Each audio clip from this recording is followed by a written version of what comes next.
Racing isn't easy, but experiencing it is. iRacing puts you in the driver's seat with the industry's leading sim racing game. Drive on laser scan replicas of the greatest racing circuits from around the world. Go head-to-head against other drivers chosen by skill-based matchmaking to ensure competitive racing at every level. Compete across all your favorite series in officially licensed cars engineered to deliver the most accurate driving experience possible.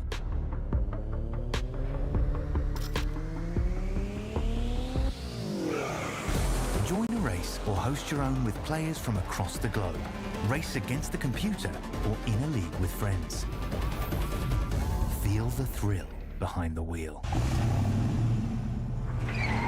Visit iRacing.com.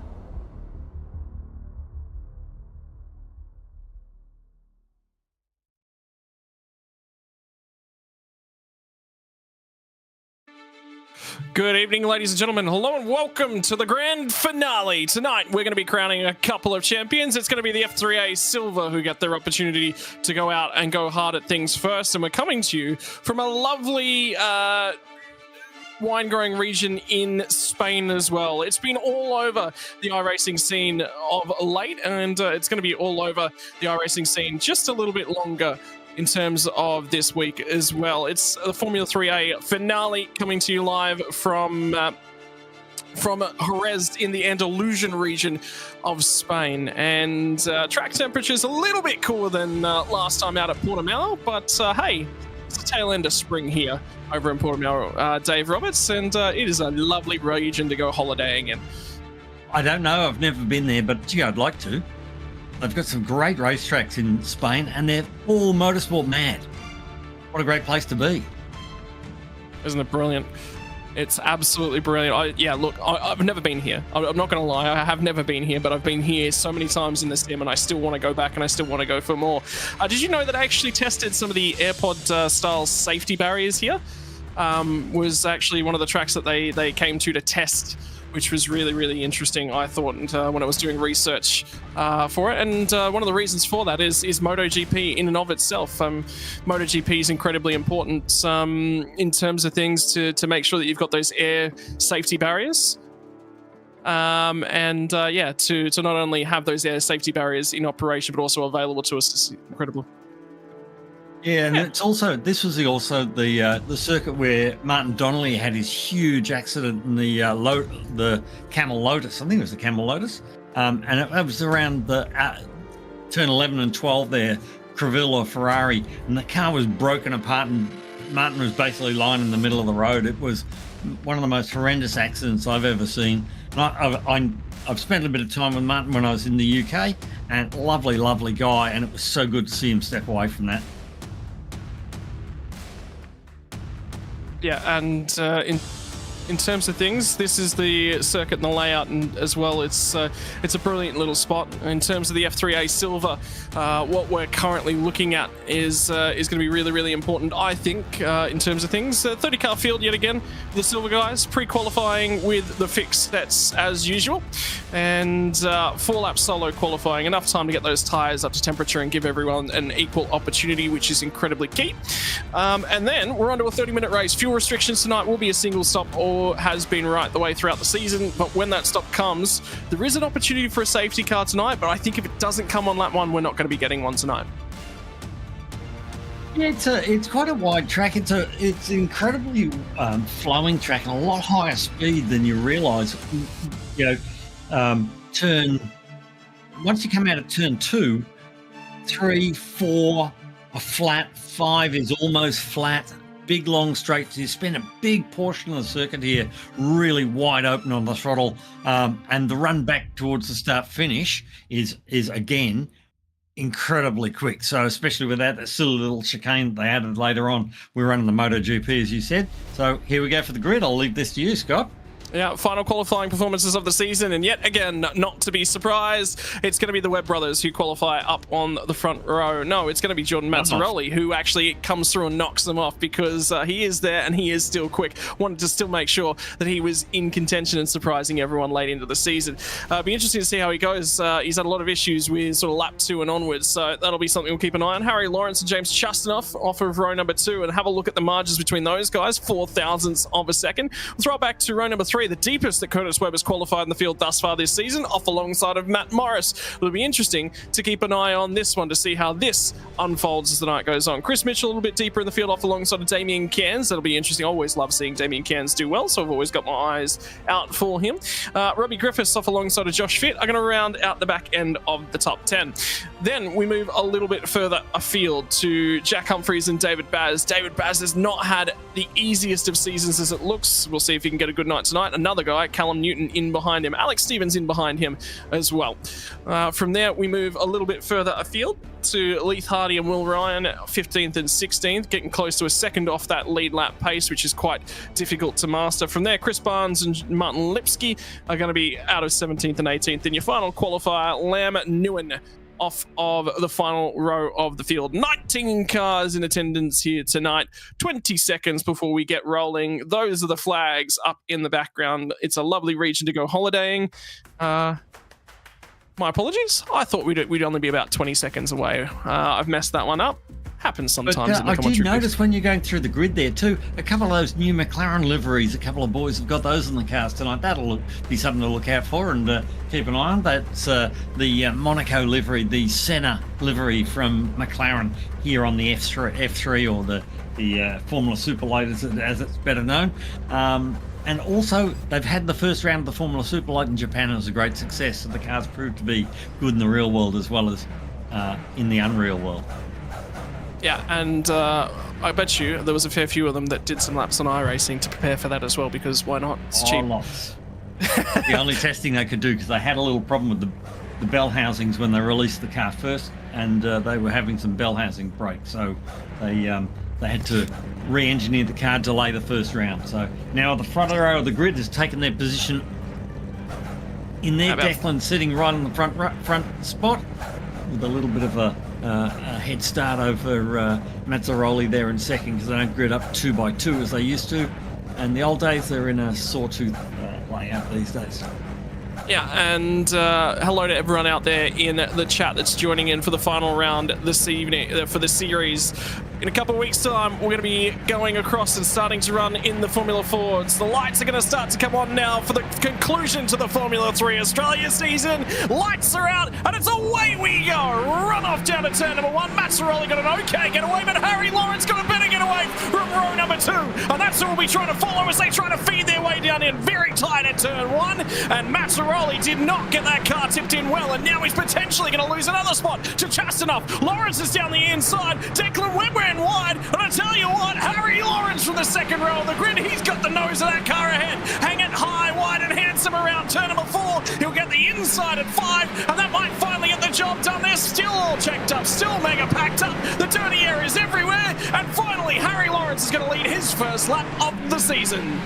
What an exciting first 3 or 4 corners. They were side by side all the way. So this is the nature of this track. There's wide and tight lines. You can run side by side just about everywhere, which they're showing us right now. And there's that McLaren livery there on the second row. Harry Lawrence has got it on. Somebody around in the back Martin there. That's Callum Newton.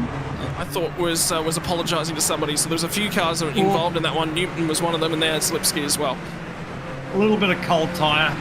A little bit hard to sort of stay right on top of it when the tyres are cold, but give them a lap or two when they warm these tyres up, and they will be out hammer and tongs if they aren't already. So they come back around to the start-finish line now. They're coming up to the last corner, to quite a hairpin on one of the tightest corners on the circuit, and it's the last one. And again, you can get through here 2 abreast. So great to see. Someone around there. Someone around at the tail end of the field. Will Ryan it is, and there's somebody else feeding into pit lane as well. That'll be an unsafe pit lane entry. That's going to be a black flag. Lam T. Nguyen has got himself a meatball, so he'll be into as well. So there's a lot going on there at the tail end of the field. But in the meantime, Harry Lawrence has got clear air to the front wing of his car. Declan Webb is trying to hunt him down at this point in time, and Chastanov's managed to go with them, so that's the key. Mazzaroli started on the front row, didn't get the launch that he was looking for. He sits 5th, so he's gone from 2nd to 5th on that opening lap, and that's where some of the punishment was. And Matt Morris is going to run very wide at the crest of the hill, just in behind him, trying to stick with him. Chris Mitchell is going to get an opportunity because he got some run off that turn 5, and now it's the flat-out run down the back straight into the turn 6 hairpin. They'll tip it in. It's about bravery. It's about getting to the inside, and no one was able to complete a pass that time. Yeah, and I was wrong. It wasn't Harry Lawrence with the McLaren livery. It's actually Curtis Webb. So Curtis pushing his way up into the top 3 there now. He's back a little bit on the grid. We haven't seen that. He's really set the pace every round so far. But tonight he was back a little bit, but not for long. Straight back to the front he goes. He's cutting his way back through, past Chastanov now, and he'll set his eyes on his brother with the next one. And I'm keen to see how these guys do get out on track, as well as we get the shout out coming our way from Bruce Saxhill. Chase said he was really interested to be here and to be a part of this one, but real world duties intervene. He's going to be off in Queensland for the 3rd round of the Australian Karting Championship. Wanted to say good luck, Chris Mitchell. And how about that for a Western Australian to be over in Queensland going karting? That's the stuff of the future right there, Dave. He's up here with me in the nice sunshine. So, and that's Jack Humphries, is that? No, Josh Fitt around. Josh Fitt's around there. Oh, no, Will Ryan, that's not looking pretty. That's looking Perez. That is the newly styled Will Ryan tribute to the Sergio Perez livery, and Martin Lipsky in there as well. Out the grove. And we do have a safety car, and it's been called, and there was an overtake attempt that was actually on at the same time. This is going to throw a cat amongst the pigeons. We are about 3.5 minutes into this race, rounding up onto 4 as we currently stand. Do you pit, or do you try and stay out here, Dave? There's some questions to answer in strategy. I don't know. I think what I would probably do, hang on pretty much as long as I can to the end of the safety car and maybe pit then, because I'll get an extra lap out. Well, if you're deeper in the field and you're looking for something to go on with, there's an opportunity here to get that car filled up. And I can tell you, both of those cars were off at the final corner. It's going to be, I think, we're going to see some zigging, we're going to see some zagging, and Declan Webb was on the fake. That's a little fake, wasn't it? That was spicy. I mean, the other side of the coin here is you've got an opportunity to whack some fresh tyres on it. Yeah, they've taken a couple laps with the beater. They haven't got quite up to temperature. But that means you can also shorten your pit stop. And there are some takers at the tail end. Sorry, that was Will Ryan and Martin Lipsky. Yeah, so it's Josh Fitt, the only one. That's interesting, because there's definitely a couple of cars. So Lam Nguyen, Chris Barnes, Callum Newton, maybe Alex Stevens, Robbie Griffiths. Anyone outside of the top 10, I thought that would be a perfect opportunity to get the tank filled back up. If I was at the back of the field, that's just an absolute, not even a question. You just do it because you come straight back out to where you were. Oh, that was what was going on there? It looked like Will made a late decision to go to the pit lane. That's what it looked like to me. I don't think he was going to the lane. I think he's covering off Lipsky. Because he doesn't... I mean, the hole opens... That's pit. That's going to the pit. And Lipsky had a run, so you can understand why he was looking for the hole. If you look, he's going... Oh, where's the pit lane? Oh, there it is. Didn't know there was a car behind him. I mean, there's not much he could have done anyway, because he was committed. Front wheels are a screw. Yeah, and Lipsky's just gone, I'm going to try, and gone, yeah, there's no way I'm getting this one back. This isn't going very far. Yeah. Yeah, Well, somebody else into the lane is Leith Hardy. Yeah, has he left it an extra lap? So...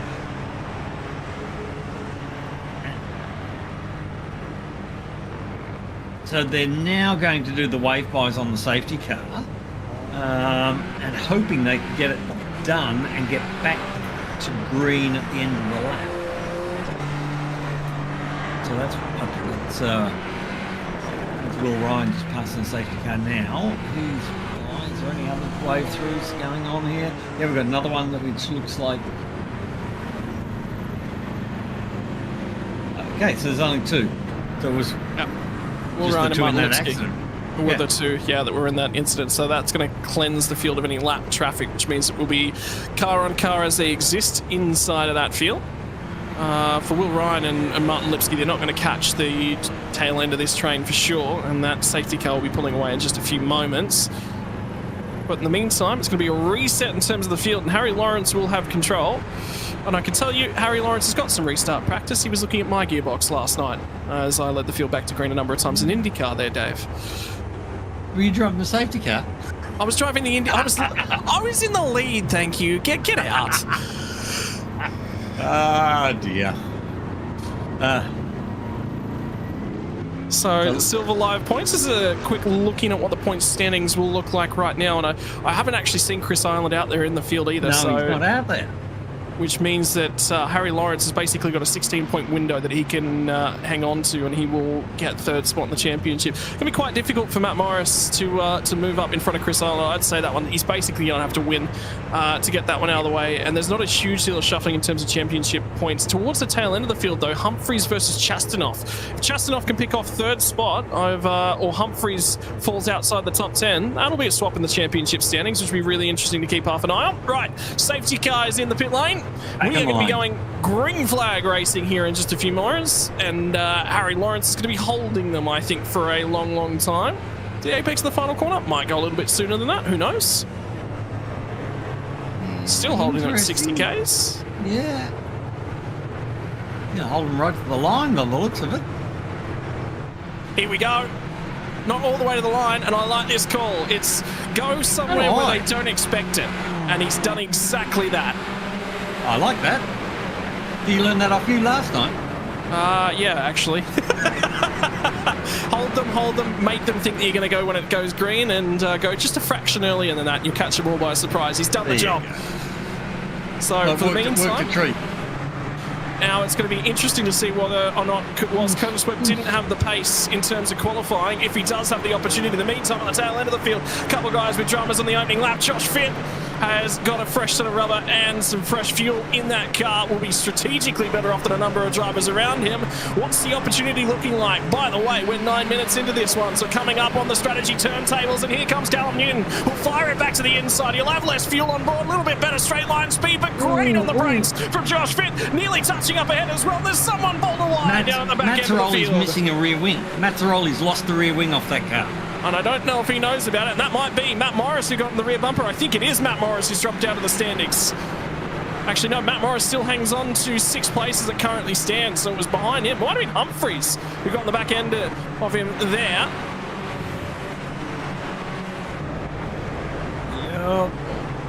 Yeah, and he's taken someone with him, unfortunately. Callum Newton with him. But, yeah, it's hard if you can't see it. It's pretty hard to tell you've lost it. So, where a spotter does come in handy. So here we go. There's Chris Mitchell firing it to the inside, and he got in there. Oh, yeah. There was some overlap there, and 3 wide into the corner. And whilst Mazzaroli might have thought he had control of the corner, there was still a car there that cannot disappear. The age-old racing battle. Whilst the guy might get penalised, you've penalised yourself with a missing rear wing. That's one for the keep race control busy tonight. I'll spend a bit of time looking at that one from every angle, every car. What is the margin it's you must get the car up alongside from in terms of these things, Dave? It's not, you can't put a definitive on it. You know, we talk about earning the right to the road. So if you've got up far enough inside and you have control of the car, you should be given room. Whether Chris was there or not, I'm not quite sure. He didn't really have enough overlap in my book. It's very, very tight. I'd agree with that. I would support a decision either way. I think both decisions are right. It comes down to what the factors are, and we've even had a brief look at it. I saw twice there, once on a replay and once live. Race control will look at that 50 times from every car and every angle and above, and they'll make a decision on that overlap. But to me, just as an off the sort of cuff, I was thinking, oh gosh, that is a bit. David Baz and Matt Morris are going toe-to-toe, and they've squabbled, and these guys up at the front end are also side-by-side at this point in time, and Morris was down on the inside of him coming off the final corner, did not get the job done. He's forced to go the long way round on David Baz now and looking for the switchback. This might present an opportunity if there'll be one available to him, but David Baz and Matt Morris, well, I think they're exchanging parts. There might be some souvenirs handed across at the end of the race, but not the best of friends on the circuit at the moment. They may be. They're having a good fight. Doesn't always, just because you're having a big, serious ding-dong fight, they'll still be friends, although I don't think Ocon and Gasly agree with that. That's brave, by the way, in the background for Matt Morris as well as we keep an eye on this battle up ahead. I tell you what, there is some ding-dong battles going on. The two brothers are going to go toe-to-toe as they try and tip in. And Curtis Webb, sorry, my apologies. It's Harry Lawrence has been passed by Curtis Webb now. So Webb will now lead the way from Harry Lawrence. It was Lawrence and Declan Webb going toe-to-toe as they come down through turn 8 that time by. And at the moment, James Chastanoff has the fastest lap as well, which is lovely to see that it's not just the 3 guys at the front, but sitting there in P4 is the man with the pace. And here he comes up the inside into the last corner. And, oh no, that's Declan up the inside on Harry Lawrence. So, Chastanoff has the fastest lap, which is great because that means he can put some pressure on these front 3, especially if they're fighting. Might be beaten, and Matt Morris this time has got to the inside of Dave Baz, and Baz is going to squeeze him to the apex. Morris gets down the inside, but it'll be the inside at turn 2, and that's the key. Still He's fired up alongside. Nearly made contact just at the point of tipping the car in, and finally Morris will clear David Baz, but he's going to be offering a huge tow when they come off turn 5. Turn 4 now, back to the left-hand side, and we'll see if Baz has got any response for him as they come onto the back straight. This corner they're going through now is so quick. It's almost flat through there. You can almost get through there flat. A little bit of a lift. It is incredibly quick, that corner, onto this main straight. So it's an aero corner, and it's very hard to stay in that draft. You get a little bit of front-end wash when you're trying to get the run on the guy in front. And up front, by the way, in the meantime, they're still squabbling over it between Declan Webb and Harry Lawrence, so it's very, very tight between both of those guys. Curtis will continue to lead the way, and that update for the penalty to, I believe it was Alex Stevens from lap 1 will receive a 5-second post-race. But and this battle between second and third is actually letting Curtis Webb escape. So as they battle and they're slowing each other up a little bit, and Curtis has just put that little bit of gap in there now. Don't forget they're catching the lap car, which at this point in time is actually Jordan Mazzaroli. So Mazzaroli's been to the pits on lap 6, which I think was just after the restart, after he bowled off the track with that missing rear wing. Yep. And that may cause problems for our leaders, because last time by was the 29.7 for Curtis Webb, 29.9 for Mazzaroli. So there's not a huge deal of pace differential between those guys. No, this track is a place that is very, very hard to eke a margin out. It's, the margin between everybody is very, very small. So here we go, Declan Webb fires it down to the inside of Harry Lawrence, got enough of a draft off of turn 5, that side by. Looking for the switchback though, Harry Lawrence, can he get the drive? No, he can't. Job finally done for Declan Webb, and now he's just a little bit closer with the overspeed from the draft. He's now got an opportunity to try and go back hunting down his brother. Curtis has got the wood over him thus far in the race. We'll see if Declan's got a response.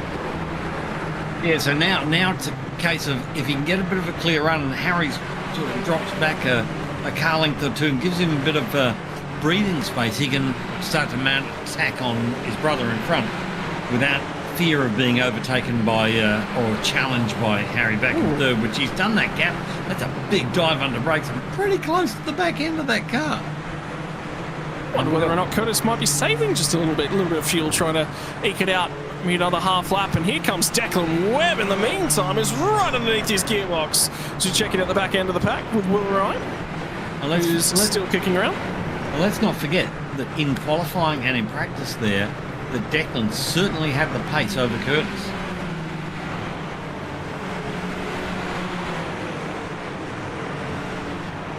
And Chris Mitchell is just confirming he just wanted to make sure that that incident was looked at from the safety car restart as well, which they have gone back and had a look at. But there was something that happened with Will Ryan here, and we're trying to pick up what exactly that was. Big old tank slapper, and that's around turn 8. Yep, visiting a bit another part of the scenic region of Spain there.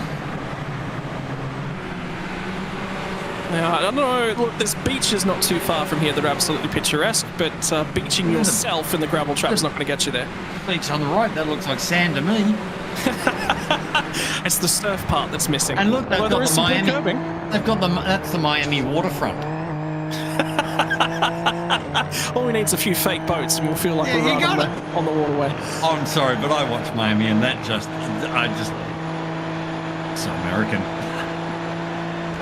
Yeah, the prices of everything that was available from the eateries as well was very expensive and exclusive, shall we say, in the Miami Grand Prix. It's just a rip-off. Anyway, better Grand Prix to go to than that one. Do you feel a little bit ripped off as a Formula One fan when you watch Monaco? Look, I do. I don't think I think the track is certainly difficult. The real problem is these school buses they're driving at the moment. They're just too big. The cars are huge and heavy, and just they're not. To me, they're not Grand Prix cars. You go back to the days of Senna and whatever. The cars were fantastic. They were raw beasts. You look at the steering wheel; they weren't covered in buttons and things. They had to grab the thing by its horns and steer it. That was real man's motor racing back then. Well, and key was the cars. That circuit. They were thinner and they were shorter, and that was the key. You could rotate. Yeah. You could rotate the car. There was a lot more going on. It was a lot more of an opportunity. The other big thing to me is if you look at the front wings on those cars, they were single plane front wings. You look at them now, there's like 20 little Venetian blinds, and one, they break and go everywhere and cause punctures. 2, they keep knocking them off on the car in front. 3, they can't run in the air of the car in front because if the front wing doesn't work, the whole car doesn't work. So I have a theory. I'd love to see F1 just abandon front wings altogether. No front wings. You work out how to make it work. And we end up with Formula Ford at the highest level. Beauty. In the meantime, though, Curtis Webb and Declan Webb have been squabbling for a while, and Harry Lawrence looked at that and went, all right, I'm going to undercut the pair of you. So Lawrence is going to dive in the lane. And a really, really interesting one, by the way, is that is 19 minutes into the race. We had a safety car that extended that, sure. I'm just wondering in the back of my mind, Dave, if some of those guys who did pit on the last lap of the safety car might be able to make it home. It'll be tight, and it'll take some saving. But that is, if you can cut a pit stop out, you got what, 30 seconds you can give up? So there we go. That incident we talked about with Chris Mitchell down the inside, jumping over the back of Mazzaroli's wing, Chris has copped a 5-second penalty for that. So, as I sort of guessed, I didn't think he really had got enough room. So, he's picked that up. But it looks like a drive-through penalty for Jordan. on the same incident.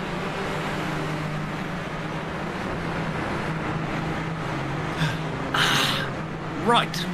So a different incident. So he's copped an incident for driving a damaged car back to the pit lane and causing an incident along the way. That's not for the incident with Chris.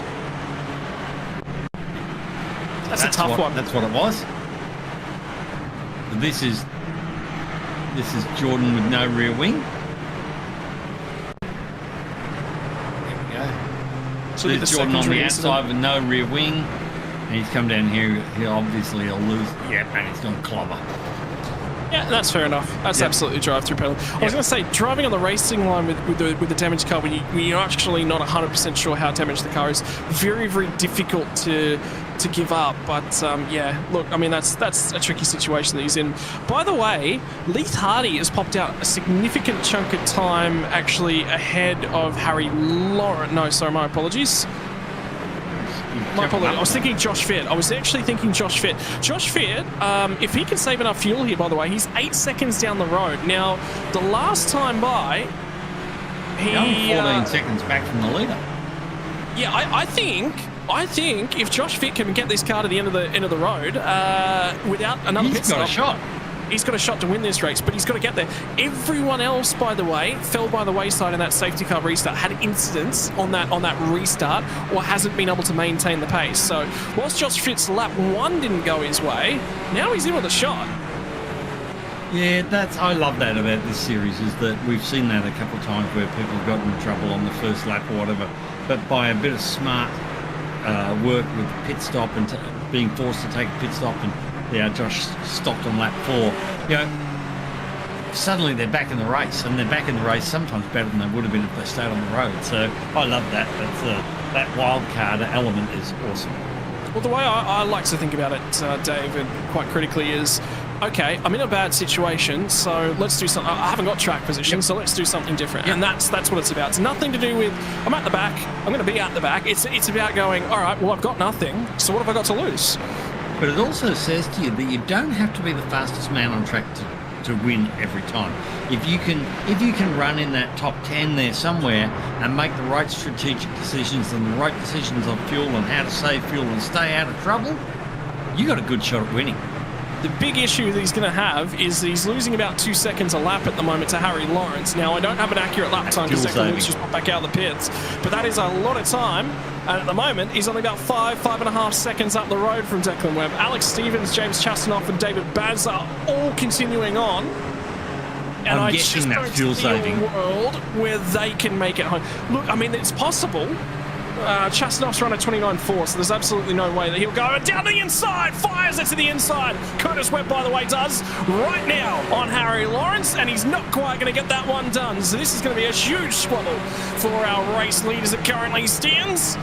And Curtis Webb is behind both of these guys because he was punching the hole in the air for them. And they've gotten the advantage through the pit stop. And Harry Lawrence is really going to have another go. He's inspired on to have a crack at Declan Webb now. He's going to get the toe, and he should be able to hold it nearly wide open through this section of the track. But Curtis is coming back at him. Here comes Curtis, gets to the inside. We come the outside when they get to the final corner. Fires it down in there underneath, breaks a big old wiggle from Harry Lawrence as he locked the rears on the way in. Can he get the drive off Curtis Webb? No, he can't. So Lawrence will stand by another lap. Everyone else is into the pit lane. Josh Fitt becomes a race leader, and I think Josh Fitt might be in trouble. How many laps have we got to go? Oh, about 3 of them, 3 or 4 of them, and I just don't see. It's going to definitely be 4 laps. I don't see a world where Josh Fitt can win this race from here. Oh, dear. It's tight. It's going to be extremely tight here, Dave. He's obviously, I think he's pretty obviously saving fuel, and that's why he's off the throttle. He's working with Mazzaroli at the moment. He can let Mazzaroli by and drop into his toe. He might be able to save some fuel and actually carry a little bit more speed, which, if he can use that lap traffic, but dear, if he's losing 2 seconds a lap, he's got to find a little bit of pace in these last few laps. Oh, and don't discount James Chastanoff and Matt Morris out of this one as well, because they've just tagged into the battle for the lead. So it's all going to come down to what can Josh Fitt do, and can he get some assistance from the cars around him? Because if he can get the assistance of that lap car, he's not in a bad spot, And he might have an opportunity, but in the meantime, Curtis Webb just bounced all over the curb. And they're in trouble in behind him, but Josh Fitt is getting a little bit of a tow from John Mazzaroli, but the problem is Declan Webb has closed to within 2.5 seconds of him. It's going to be tight. They're going to catch him, and now Morris is trying to go around the outside of Declan. Sorry, Curtis Webb. A couple of wheels in the dirt on the exit of the last corner there by Matt Morris. It's really slowed his drive off the corner, but hey, he's really found some pace. Declan Webb sets the fastest lap. Chastanoff just ran out and into the dirt as well, and Declan Webb's really got to set the track alight, which he's trying to do right now as he's trying to punch just a little bit further out in front, and he is catching Fitt. And there's still going to be a fair way to go. I tell you what, if Josh Fitt all of a sudden covers the fuel he needs to save off and can push on, he will be in with a shout. But he hasn't got much of a window. At 2 seconds, there's only about a second till they start to pick up the breath of the tow coming at him. And by the way, to the inside, Curtis Webb fires a big old dive bomb. And Harry Lawrence is forced to try and go for the switchback. Curtis Webb fires it into second. Well, third place on the road. Could become second with an ailing Josh Fitt. Lawrence is not done though. Back down to the inside at turn 8. It'll become the outside at 9. And Matt Morris is looking for every opportunity. Forces Harry Lawrence to go defensive now down at 9. Here comes Morris. He'll look for the switchback. Not quite the drive off. Single group from here.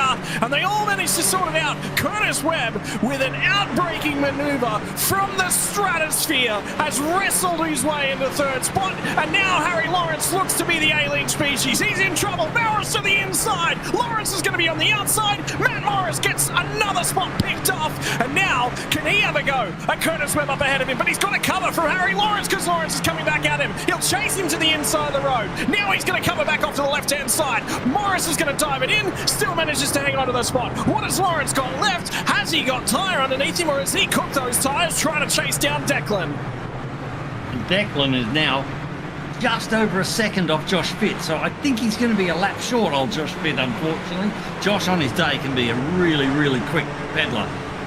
But I think tonight he's just trying to get that car to the finish. He did stop only on lap 4, and I just don't think he can push it hard enough to stay in front. We've got another 2 minutes and 24 on the clock still. We've got 2 laps at least, and I just think it's going to be a lap too many. Yeah, and Morris once again out and into the gravel as he comes off of turn 5. So he is playing with fire with those track limits as he sends it all the way out and around, really looking for the opportunity, and this is probably going to be for the back step of the podium.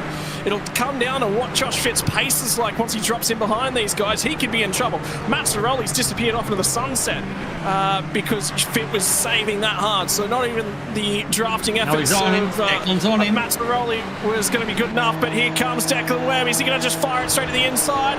Fitt's looking to cover, checked him just a little bit, the long way around at the last corner. No, he's just letting him go. No, he hasn't. He's going to fire it back around the outside. We've got a duel on. The white flag is in the air. There will be one more lap left to run. Does Josh Fitt have the fuel? Does he have the defensive capabilities? He opens up the inside. I think he's waving the white flag of his own. Barney was waving one. Now Josh Fitt waves one. Declan Webb to the lead. Josh Fitt still trying to come back at him. Has he got the fuel to contest this one? Or is P2 all he's capable of? Curtis is a long way back. Morris has shaken the looming Harry Lawrence. Now it's going to be on for, I think, second on the road.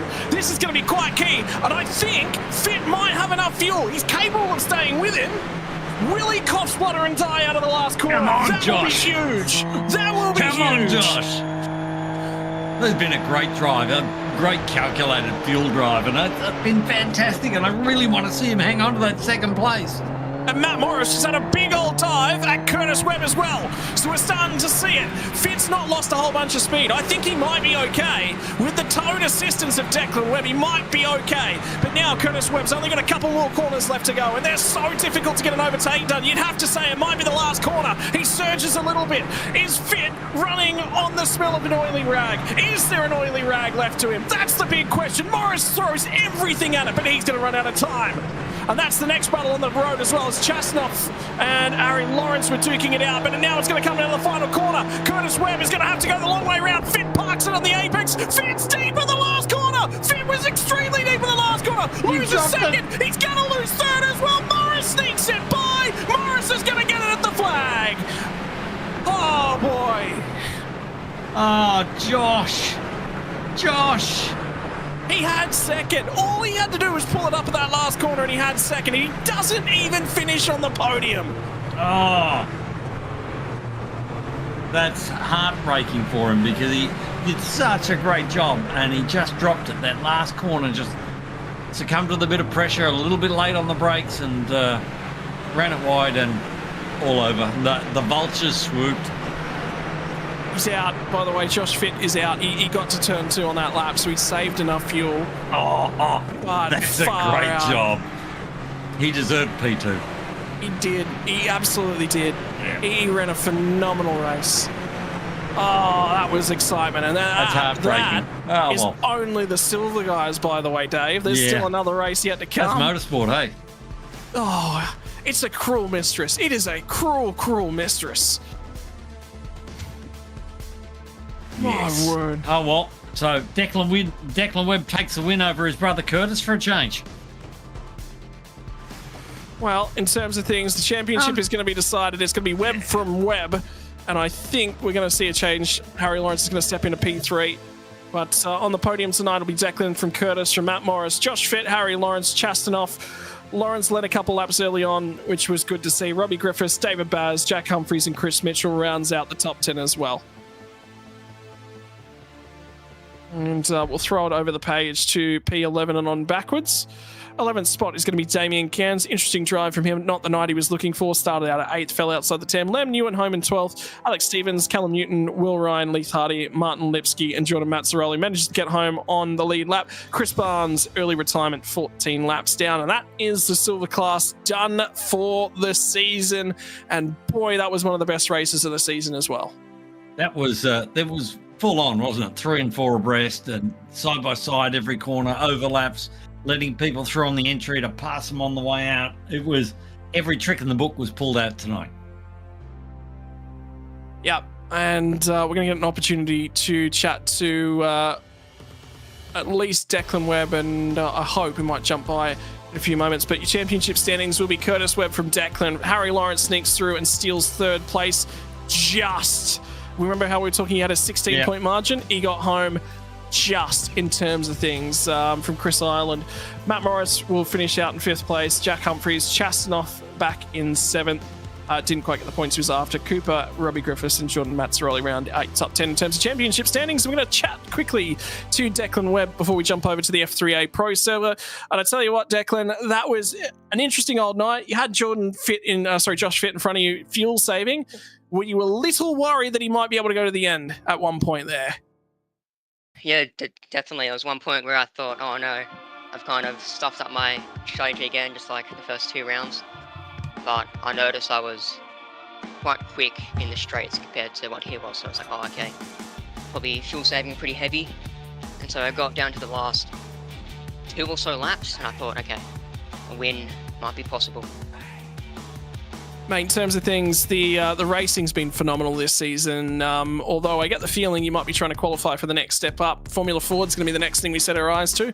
How stout are you in a Formula Ford? Not too good. I've only done maybe 10 hours worth of practice in my whole iRacing career in Formula Fords. Not that good. An opportunity to put the work in and perhaps join our Formula Ford Pro group in the next season, mate. I'll leave the floor open to you to say thank yous to everyone around. Yeah, it's mad. I'd like to thank all the drivers for the great season, all the organisers, of course, and yeah, it was just a great season. I'd like to thank my brother too. He took the championship with it, so congrats. Fun season all round. Well, Declan, thank you very much for chatting to us here tonight. We'll leave you with it and enjoy the celebrations post the end of the season, mate. Congratulations on P2 and the championship as well. Cool. Thanks, lads. And that is going to wrap us up in terms of F3A Silver for the season. But we were just talking about it, Dave. There's going to be Formula Ford action coming our way in just a few weeks' time. Why don't you take us through a little bit of the information for Formula Ford? Some exciting news coming. So, I think we've got a couple of screens there we're going to pull up. But Formula Ford, backed by the Australian Formula Ford Association, fully backed, official series backed by them. starts July 1. It's running on Monday night, so there'll be there's a Pro and a Formula Ford Pro and a Formula Ford Sport class. Formula Ford Pro will work just like F3A Pro. It's paid to drive. You've got your spot. There's 30 guys. It's every week, and it's full on, and there's some serious cash money on offer. And Formula Ford Sport is roll up each week, try and pre-qualify on the Sunday night, and if you're one of the fastest 30 guys, you get invited along on Monday night to run in the sport class. And that's going to be hard fought for, because last season we had 243 people registered for this series, and we had 198 separate people, individuals, make a start in the series. That's phenomenal numbers. So here we go. Formula Ford Pro this time, $750 prize pool. That's going to pay back into the field a little bit. It's not all the money just for the first guy. So if you're in that sort of top 6 or 8, you've got a chance of getting your money, at least getting your entry fee back. Entry fee, $25 a car, 30-minute race, 30-car grid capacity, a guaranteed grid spot. And it's an open setup in Pro. So you need to do some testing. You need to get your car set up, and you've got an opportunity to make that difference. You got realistic weather, exclusive weekly practice session. Every Sunday night, there'll be an FF Pro practice session prior to the Monday race. You'll get a designated racing number, and it's a live broadcast with, of course, SimSpeed. And Formula Ford Sport, no prize money. It's free to enter. 30-minute race, 30-car grid. Pre-qualifying is Sunday night, so there's no guarantees. Sometimes we've had 30 cars covered by about 0.7 of a second, so that's going to be just phenomenal. Fixed setup, so everybody's on the same setup. Realistic weather, practice session on Saturdays, lone qualifying 4 laps instead of an open qualifying. You get whatever number comes, but again, you've got a live broadcast with SimSpeed, just like we've got tonight. So that's how the two separate things work. If you want to be in Pro, you've got to register. So go to the FRG Discord, and there's a registrations channel, and go in there and put your name in. If you're already a member of FRG, go in there and amend it and say you want to be part of the Formula Ford. This is the races. We've got Winton, Oschersleben, Sandown, Lebanon, Sachsenring, which is new, coming to iRacing next week. Snetterton, Navarra, new, coming to iRacing next week. And we finish off where else but Phillip Island. And those stars up there, that's 5 of the 8 rounds are at free tracks. That's free content. You don't even have to buy the tracks. And then who doesn't own Sandown and Phillip Island? So what are you going to do? Buy Sachsenring. Starts July 1. Do not miss out on this. Come and have a go at it. It's being promoted and supported by Formula Ford Australia. There'll be genuine Formula Ford drivers. We'll see in a couple of minutes' time. We'll see Eddie Beswick, and we'll see Kobe Williams. And I think they're running 1-2 in the Australian Formula Ford Championship right now in the real world. So you get to drive with the real drivers. This is just a phenomenal opportunity. Don't miss it. Starts the 1st of July. We expect the Pro Series to be well oversubscribed. So if that's the case, there will be a pre-qualifying session to decide who the 30 fastest guys are to go into Pro. So please, if you want to be a part of it, get your entry in. I think the biggest thing is, if we can go back to the first page of this, have a look at the sponsors are actually on board for this one as well. That's all the sponsors from Formula Ford.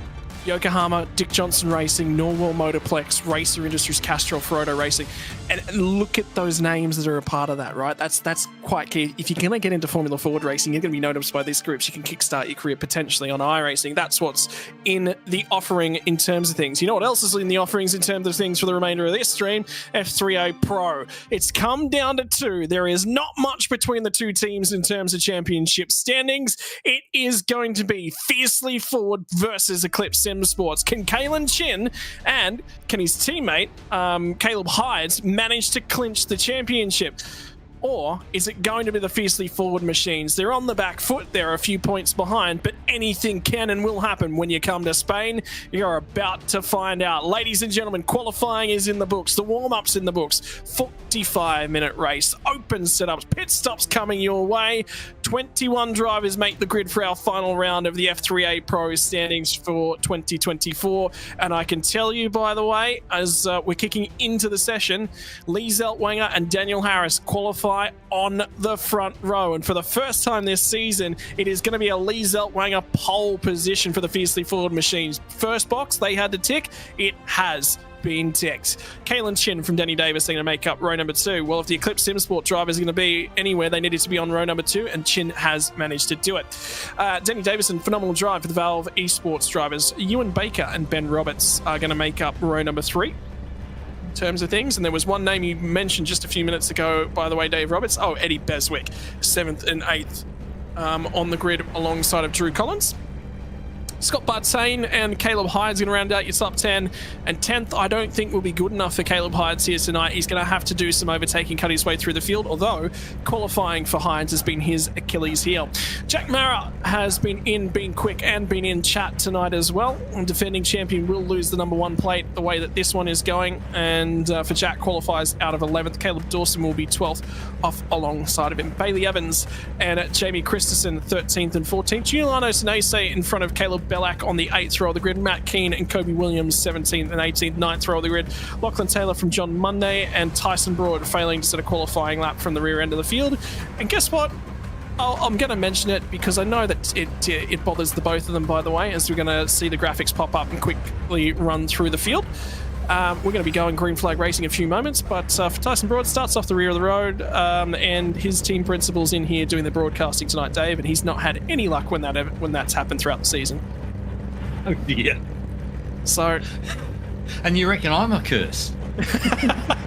well, I know because I've heard Dan Yeaman grumble a few times when we've mentioned that throughout the season, and I was talking to Tyson about it last night, and he was not happy to see him, but it is the final green flag for the season for the F3A Pro, and it was Fiercely Forward on the front row. It's Fiercely Forward who are in the front row. Chin dives into the inside. He's got to disrupt them. He's got to the inside of Daniel Harris. There's a big old wiggle. They're 3 wide on the run to turn 2, round the outside for Daniel Harris. He's got the long way to go, but Kaylin Chin, has he squeezed them up? They're still 3 wide. They're still 3 wide at turn 3, turn 4 as well. Finally, they'll all start to get back in line. Kaylin Chin's on the outside. Can he hang it tough around there? They're going to be 3 wide as they get the entry down to turn 5. Zeltwanger from pole position. Big old wiggle on the cold tires for Kaylin Chin, but Daniel Harris leads it. There's nothing in this championship, and the first page of the last round of the season has now been written.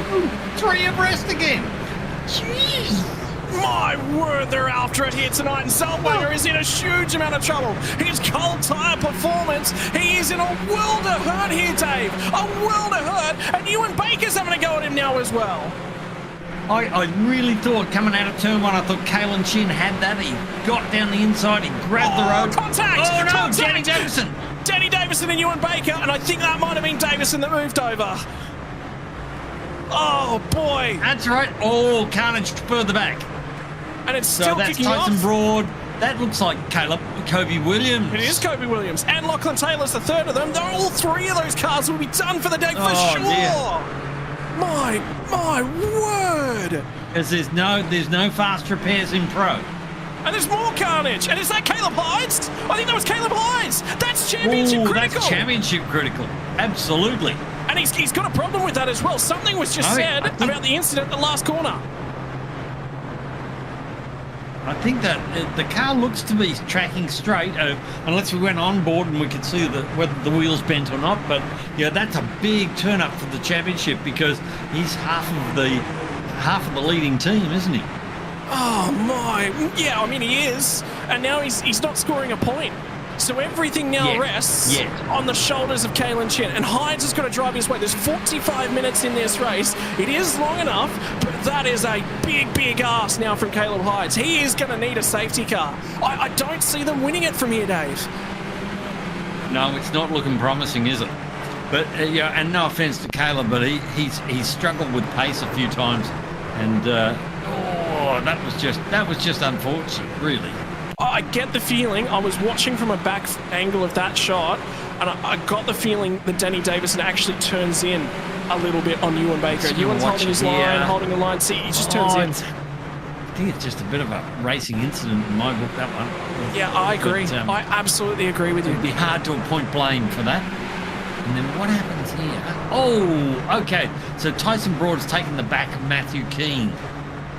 And then, but something's happened further up the road.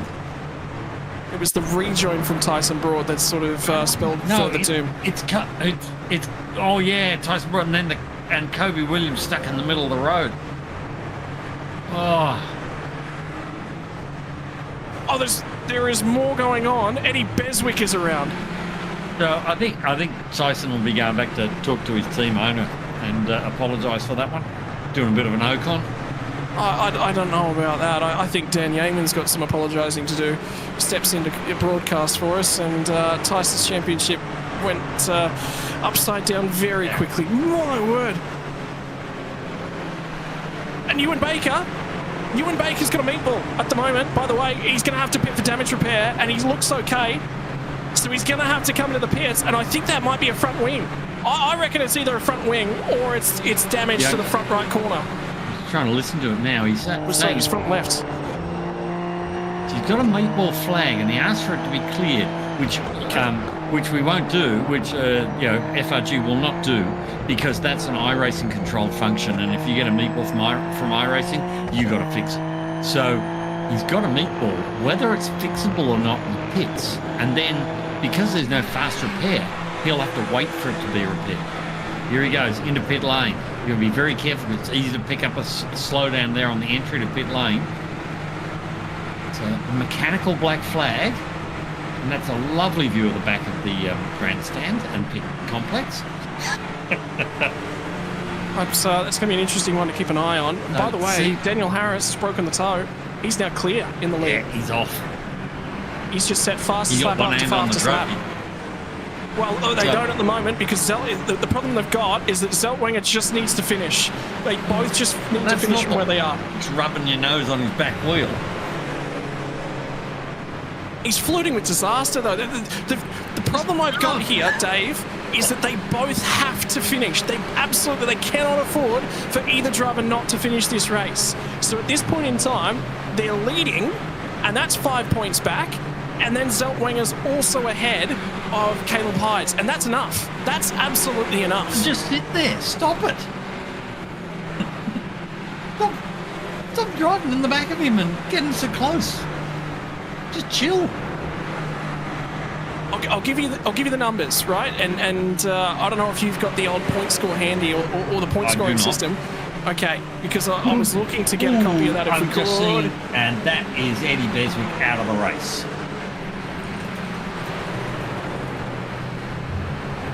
I didn't see that for Eddie Beswick, so we're going to have to try and grab a replay of that one for sure. Yeah.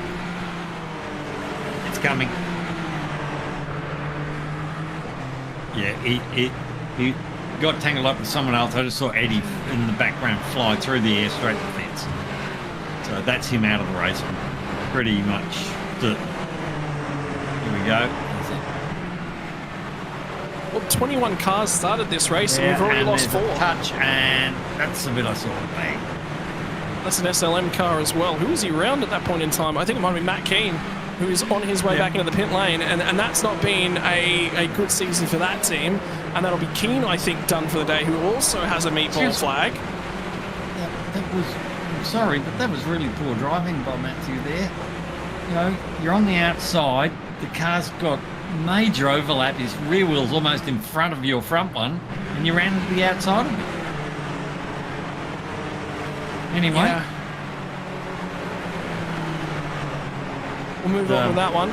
Both of them have been ejected, though, from the race in terms of things, so, you know, it's inconsequential. Ewan Baker's got back out, and I think there wasn't a huge amount of damage that was required to that car, and I can tell you Daniel Harris had the same problem earlier in the season. It was just a short repair. It was only about 10-15 seconds or so. So Baker's still in this race.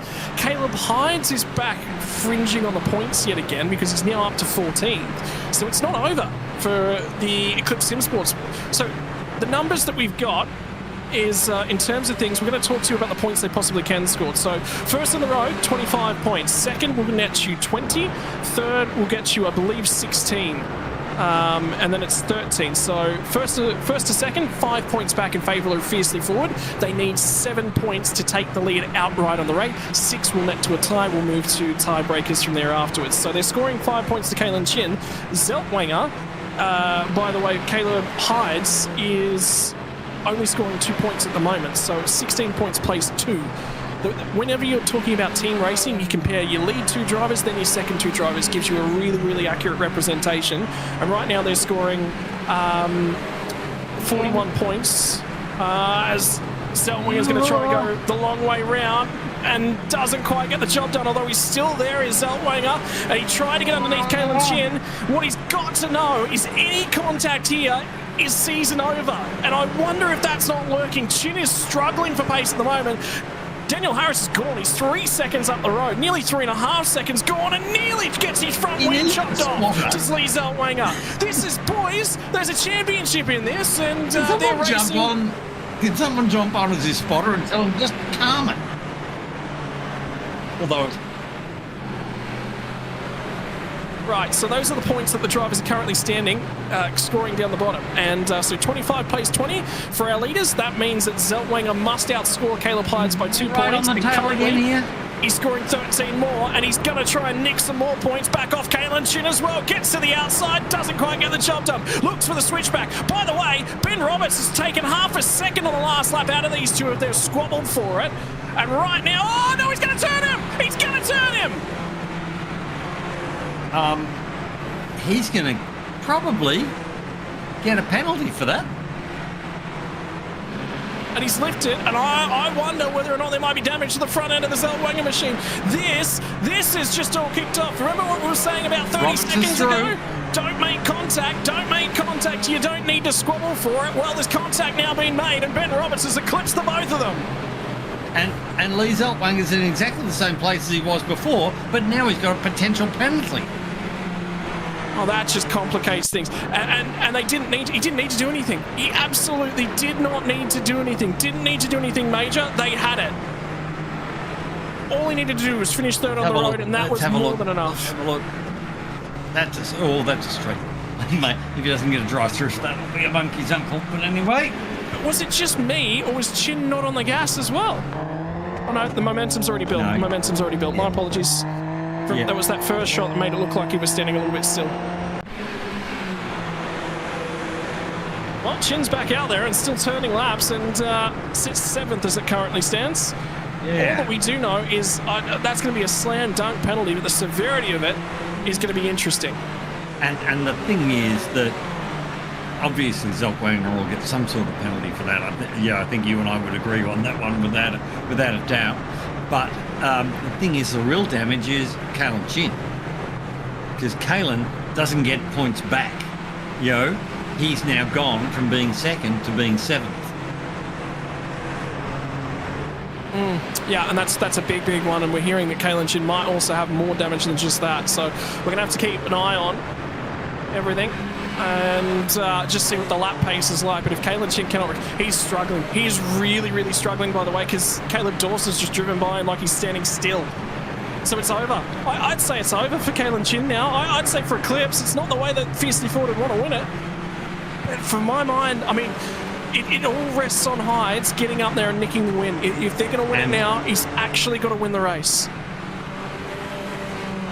Yeah. Don't think that's going to happen. He's Caleb struggling in qualifying. He qualified 10th on the grid. There's a car in the fence. Was that a car in the fence? I think Christensen's in the fence. That may trigger a safety car. We may still get one. He's out of the way. Oh, it's all happening. It is all happening on championship night. Don't know. Is that? I'm waiting to hear from race control. I haven't heard a request for it yet. He's stuck. So I haven't heard a request for tow. I haven't heard anything from race control. So I can tell you that a request was made, but it wasn't over the in-race comms. It was made by text. So it definitely has been lodged to race control. Whether or not they're aware of it at the moment is... I can see it now, yeah, tow. And I believe he may have just been given permission to tow. Yeah. So I think we're okay. No safety car at the moment. Zellweger goes ahead and sets fastest lap of the race. And race control have got their hands full tonight. The boys will be sweating in there. They'll be all over that Zellweger Chin incident looking at it, because it's a very serious consequences to whatever that decision is. So I'm going to give you some updates from the race control sheet. Ewan Baker on lap 1, no further action. Tyson Broad, Lachlan Taylor were investigated, and there was a 10-second penalty added to Tyson Broad, done for the day, doesn't matter. Drew Collins, no further action on lap 1. No further action, Caleb Bellac on lap 1, and Matthew Keane on lap 4, which was the other one that we saw, no further action.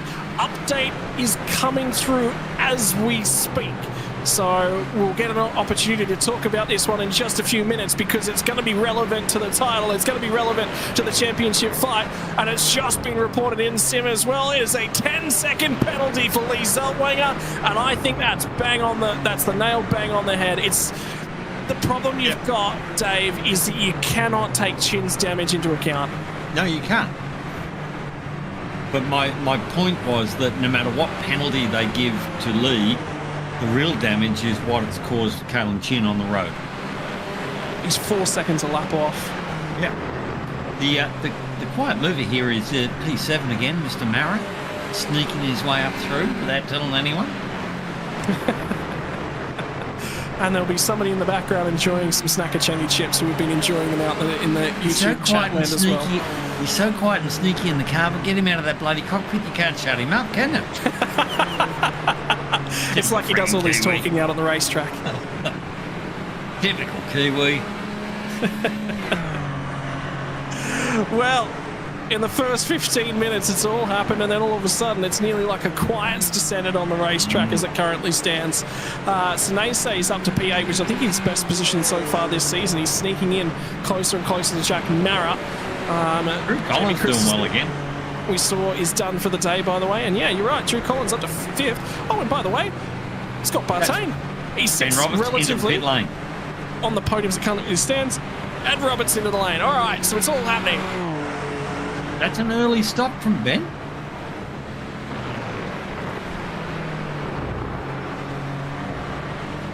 So Lee Zellweger, at this point in time, would hop out after that penalty, just ahead of Caleb Bellac, who was running 9th up until Ben Roberts' pit stop was accounted for. So he would be running 9th, but that would be more than enough in terms of points. They will win it as it currently stands. But my Lord, drama in the final stanza of the season. It's been a brilliant champion. I'm going to be honest, the racing has been supreme.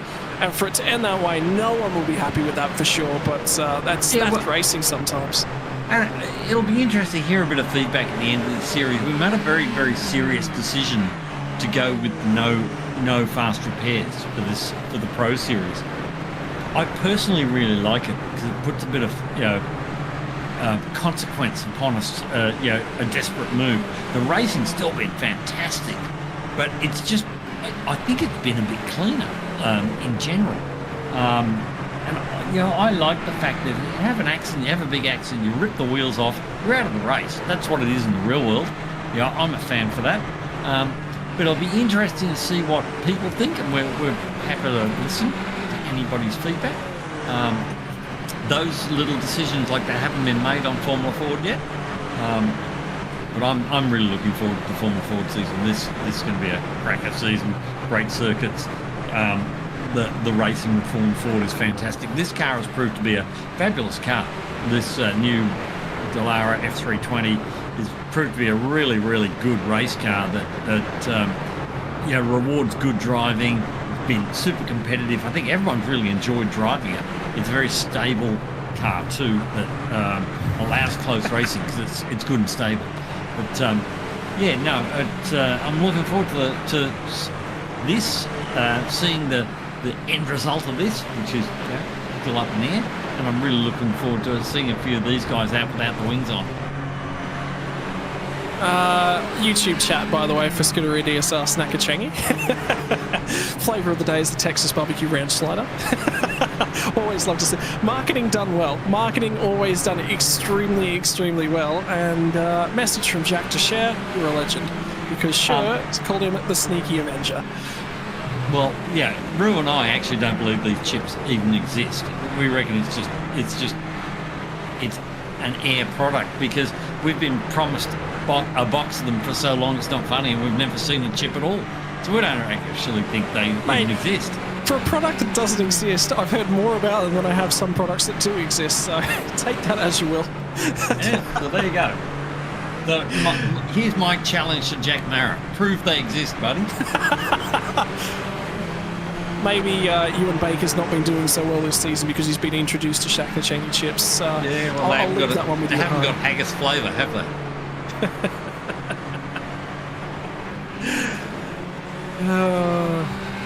So there, Ben Roberts 7.3 seconds in the lane, and Kalen Chin stop time 37.1 seconds. I think That's he had obviously to, a repair. That's a repair. Yeah, absolutely had to try and give himself an opportunity. Surprised he copped that much damage from the tap in the rear. I thought it was a pretty simple spin around. And yeah, who knows? But I was quite surprised that he copped damage like that from a bit of a tap in the rear, especially with the big snout hanging out the rear that usually takes the contact point of that. Well, I just went back and had another look at it for your knowledge, Dave, but it was just a clean 180. Yeah. Give it completely only around and then still running. I'm looking to see if there was anything further that was associated with later on in that lap, but not that I can see. So, and then they pull out on the next straight, and it's like he's holding a parachute out the back end of the car. So he's probably got rear diffuser damage, is what I'm thinking on that car. Either way, it is repaired back to full as much as it can be right now, and the key factor will be what can he do with it, with what's left to him, because at the end of the day, there's still a race to run. There is still a race that you've got to try as hard as you possibly can for. And the outlap is a 35.668. There may be pace still left in that car, and he's got to try and score every point that's on the table for him. Right, in the meantime, though, fiercely forward, sit 1 and 2 on the road. 10-second penalty to come to be applied to Lee Zaltwanger. Wood dropping behind Drew Collins, but ahead of Jack Mara as it currently stands. So that is about where he'd pop back out on the road. He'd pop out just ahead of Jack Mara as it currently stands. That is going to continue to change as the laps continue to tick by. And by the way, he was 0.8 of a second faster than Drew Collins on the last lap, so he could improve his position even further as the night progresses. Ben Roberts will be an interesting one to keep an eye on.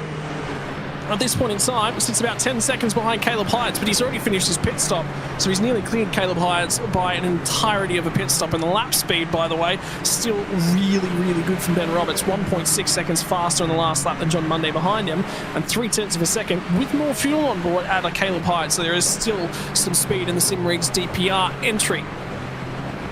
I was looking at the colour of Jack Mara's car there before and wondering whether that was modelled after chip fat.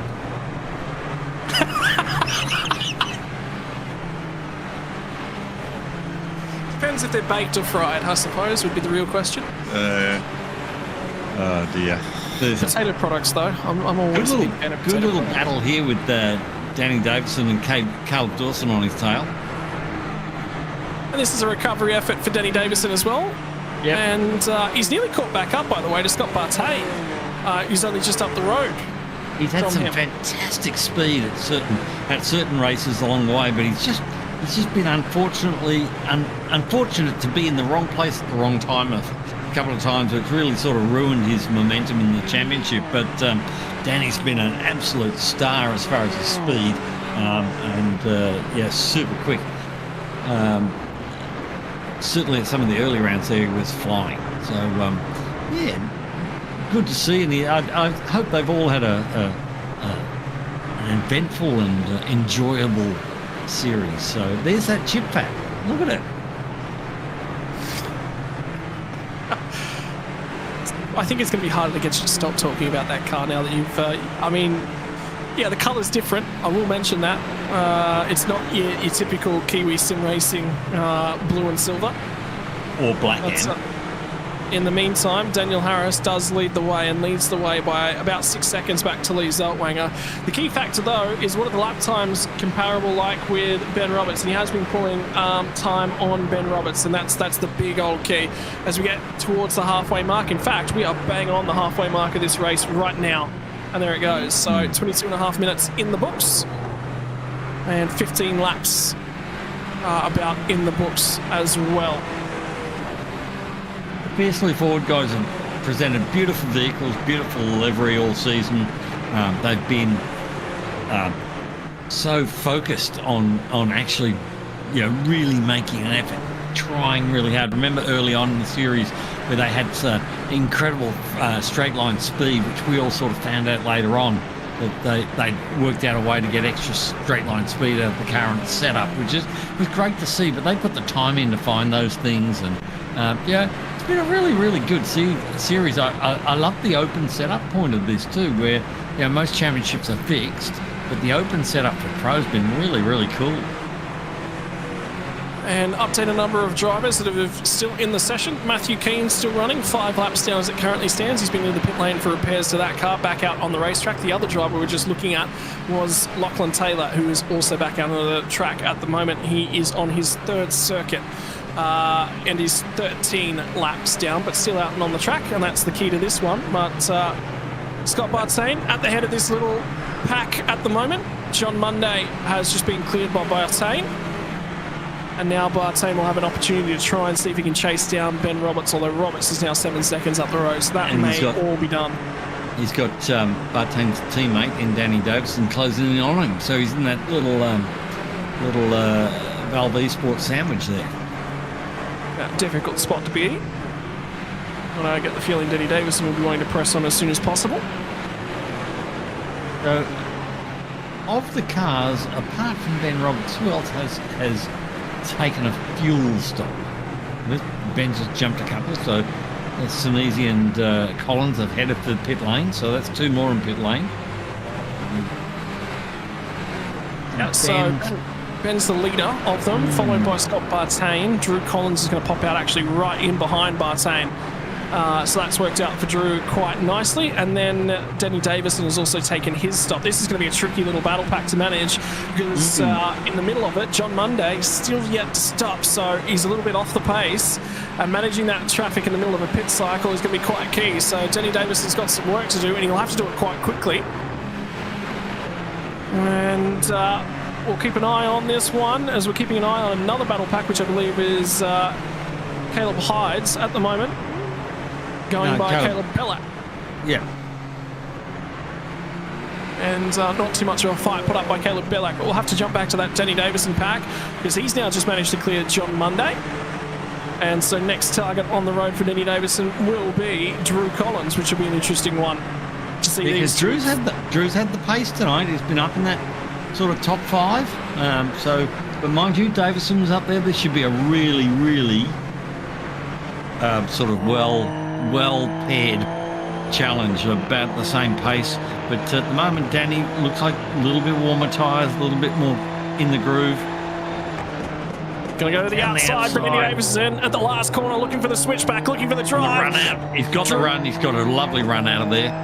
Drew Collins had to go shallow on the entry to the final corner, but he's got some good straight line speed. Wow. Look at the difference in the cars in a straight line. A lot of wing on the Danny Davison machine. What that's going to do is make sure that he can slip through these corners nice and cleanly. Does Collins cover? He does not, but he has brought Danny Davison out from having a run down at turn 2. Now they'll sit in to turn 3, and it might be the tail end of the straight where Danny Davison has a look at it. And the other key that I'm just watching from these two racing each other is everywhere I see Danny Davison trying to poke half a wing worth of the car to the side of Drew Collins just so he can get the run on him. He's got the run as they come off at the top of the hill at turn 5. Down the back straightaway. Not in the slipstream at the moment, but Drew Collins is forced to cover. He moves back to the racing line. There's a hole, and Danny Davison slices through the hole. Takes the spot. Moves out 1 spot. It'll be 8th on track, but it'll be ahead of that when we get corrected positions from pit strategy. Yeah, that was a big dive. It just shows that he's got that extra bit of downforce on the car, I think. And probably a little bit more grip out of the tyres, a little bit warmer. But very, very decisive dive down the inside. And he's opened a little bit of a gap through this twisty bits, but I was really surprised at the lack of straight line speed up over the start-finish line. So we'll see if... he looks like he's put enough distance in there now he can probably cover that off, but we'll see if that gap closes on, as we always lost a little bit of the rear end. He could be in trouble here at the end of the straight again. Well, it'll be interesting to see where Caleb Hydes pops back out at the tail end of this one because he's in pit lane right now. He's going to feed in just behind them. There he is, coming out behind. Ahead of Giuliano Sinise. No, Sinise manages to sneak through. So Caleb Hydes has got some overtaking work to do, and there's immediately an opportunity down at turn 2. It's a better line out of the pit lane, rejoining the track, and now Sinase's gone wide at turn 2. He'll look for the switchback a little bit as Hydes, but he's closing on Giuliano. He gets there, not quite an opportunity. That is not an overtaking opportunity. He's still going to fire it to the inside as Caleb Hydes forces Senese in deep, but Senese's in very deep, manages to hold it around the outside. And if Caleb Hydes had been a little bit more sedentary and set that opportunity up, he'd have an opportunity out there. But he is going to close, but he's not quite going to get there. And he's made a mistake that's cost him the best overtaking opportunity on the lap. And more to come yet. More to come yet. And he's just got to get back in that, close that gap up, get back in the tow, and put some more pressure on. And back here to Davison and Collins. Now Davison's been able to clear Collins. He's put that little bit of distance in that we were talking about, so he's now away, and I think he's out of threat, outside threat distance. So certainly that's some fantastic straight line speed from Collins, but I think there's enough corners to be able to more than compensate for that straight line speed. So there we go. Well, an update on Kalen Chen. His pace has come back in that car. He's back into the low 29s. So the car has come back to him, and there will be an opportunity to drive his way back forward. The big issue he's got, though, is Ewan Baker's 15 seconds down the road, and that's the next guy that he's going to try and get after. Ewan Baker pit all the way back on lap number 4, and that was for damage on Ewan Baker's behalf. But for Ewan Baker, right on the back end of John Monday as it currently stands, and those two will have a scrap in the meantime. And there's Jack Mara up in P3 now. And Caleb Black up to P4. So these guys, we've got 4 guys that haven't pitted, I'm guessing, by the look of that. But they'll run right to the smell of an oily rag in the tank. Nothing left. A couple of drops before they pit now, because they either pit early or pit absolutely as late as they can. So be interested to see how far they can get through this race, Scott, before they take that pit stop. And you never know. There's always a chance of a safety car as well. Yeah, who knows? And a safety car would have really changed this race in terms of things, because it would have given an opportunity for a number of drivers. Jack Barra's in the lane now, and he's going to start falling down the standings. And I get the feeling Daniel Harris and Lee Zeltwanger will probably be in at the tail end of this lap, probably Bellac as well. So we're about to get a cleansed field look in. So Ben Roberts has gone through. Scott Bartain has just gone through. Mara's going to pop back out right behind Drew Collins. I get the feeling, yep, we'll split Caleb Dawson and Drew Collins. So, flying off in the background looked like, was that Drew Collins? Would have been Drew Collins, Dawson. actually. No, it's Caleb Dawson. What's happened at Dawson at turn 1? Just rotated underneath. Yes, speared off the road in the background. Just in deep. He was in Looked too like deep he at lost turn the 1. rear end. Here we go. A little bit of curb, and he's just lost the rear end and loon off into the sandpit down the beach. Back on the road. It's a pretty harmless but a fair bit of time loss. Yeah, and I'm going to try and see what's open to them for Jack Mara, who will have an opportunity here. Has set some lap times that have pulled him back quite a way towards Drew Collins, albeit that was lower fuel, and I believe Daniel Harris is in the lane, but Zeltwanger's going to run it one more lap in terms of things. So Daniel Harris is going to resurface from the pit lane, and he's going to have the race lead by a comfortable 10-11 seconds over Ben Roberts. As it currently stands, it'll be Zeltwanger who will split the difference in there. 10-second penalty to come for Lee Zeltwanger. Yeah, that's hurt. That hurt. So where will he come out in 10 seconds? He's probably he's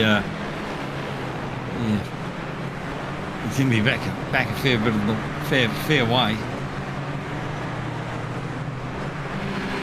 Yeah, it'll be interesting to see. Well, I mean, it wasn't all that far. It was about 5-6 seconds behind Daniel Harris, so he's going to come out, I think, ahead of Ben Roberts. Yep. But I'm not 100% certain on that. There may be more to come from that side of things. 30 seconds is about what the pit stops look like. Denny Davison was only in the lane for 27 seconds. So that is a very, very short stop from Denny Davison. Wow. I reckon he may not have taken tyres and the rest of them have, but there's cloud cover over the circuit. The track temp has just taken a dive at the moment, Dave Roberts, by the way. Yeah, no, look, I was just looking at that leaderboard and thinking, what a fantastic job Valve Esports have done tonight, sitting there in 4th and 5th at the moment. That's a bloody fabulous drive from them. And just, you know, Jenny Davison had survived lap 1, he would have been sitting third on the road. In fact, he probably would have been on for a second.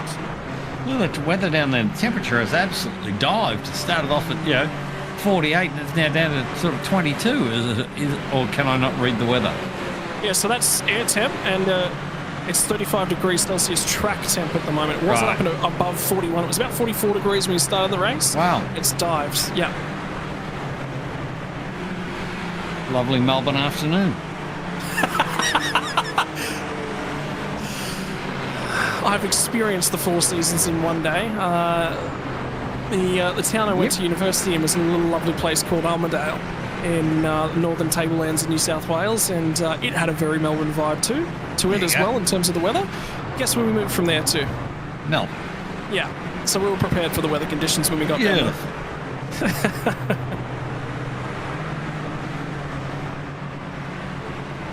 So now the big thing here at the moment is really the where Zeltwang is going to come out, isn't it? So Lee Zeltwanger has now completed his pit stop. Yeah, you're right. And then we add 10 seconds, don't we? So that's 16. He's still going to finish on the podium. Yeah, it's going to put him still on the podium, one spot. So we're hearing also 4 seasons in one day, Orlando in the United States of America. Oh, right. I thought you meant Orlando as in Lando Norris. I'd like to say Formula One driver Esteban Ocon, but I don't think he'll be a Formula One driver for very much longer. No, it's going to be interesting to see whether he's actually in the car at the next round, isn't it? After the team boss really let flying enough. I understand that. They put so much money and so much time and sponsors and behaving like a spoiled brat is just not the way to do it. Well, forget that. It's when you've got a team that's going backwards like that, and they do have a large investment pool to work from. You got to work together. You're taking money. The replacement of parts is taking money out of your development pool. So, but also instead of fighting your teammate, you should be working with him to try and make the whole thing better. But he's just so focused always on beating his teammate. It has always overtaken him, and it's always been his shortfall. Ever since he's been in F1, he's had that problem. He can't see past his teammate. So I will say it is so easy to be critical from the outside. There is a lot more that goes on to that Pierre Gasly and Esteban Ocon story than is on the table. But before it was Ocon and Gasly, it was Ocon and someone else, and Ocon and someone else, and Ocon and someone else. It's always, every time there's an issue, Ocon's one of the members. So you can't keep saying it's the other guy's fault. Yeah, he could certainly be handling it significantly better. Is what I think you're trying to put down. So, and he's quite a nice bloke out of the cockpit, apparently. But when he puts that helmet on, it's just craziness. I mean, it's tough when you look up and down the grid. There's several other driving pairings that have that same potential for there to be a problem, but they handle it so much better. I mean, there is going to come a time where McLaren will have a very, very difficult decision on their hands, and they've already shown their cars. That may be sooner rather than later, because I think Oscar's he's starting out to of get the there box here and going, I'm feeling a bit comfortable now. I'm much more comfortable in the car, and the last 2 times out he's qualified Lando and outraced him, so interesting. I don't think he can take Monaco. I think Lando raced better, but we will not be able to tell how much better, because the damage from lap 1 was certainly a big factor. But yeah, look, I mean, they missed a trick. I would have liked them to have gone and had a crack and thrown someone on the set of soft tyres, but that was one of the weirdest F1 races I've ever seen. People backing people up. Yeah, I was reading too with regards to Gasly's performance. The Gasly and the team attributed most of that increase in performance overnight to Jack Doohan, who flew back to England, spent the whole night on the simulator, resetting the car, trying lots of different things to get them some extra pace, and then jumped back on the plane and flew back to Monaco the next day, and Gasly put it well inside the top 10. So the huge accolades given behind the scenes to doing for that, which is great to see. I actually rate Jack a lot higher than a lot of people. I think he's got that sort of. In the meantime, he's very deeply committed. So I'd really like to see him get that chance. Caleb Hides and Giuliano Sinise going toe-to-toe as they come down the start-finish straight, and Hides has finally got the job done there, so trying to put points back on the table. And Drew Collins, by the way, is not disappearing off the rear wing of Danny Davison. If anything, he's starting to clamber back towards him, so this one isn't done yet. Yep.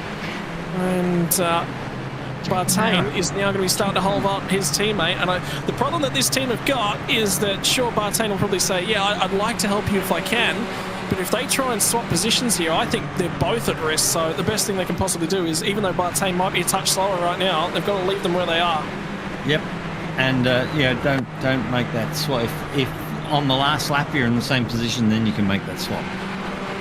I mean, if they're going to punch away and sort of secure themselves a little bit of safety net over Drew Collins, Yep.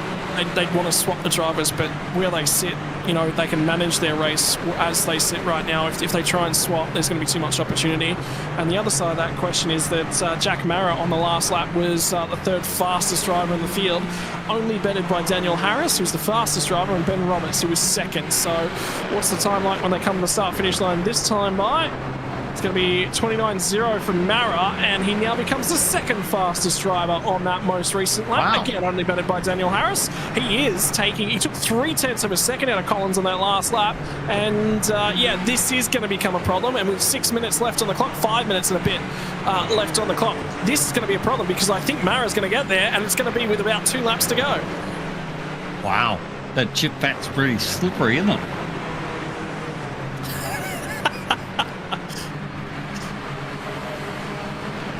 And update on the individual championship standings.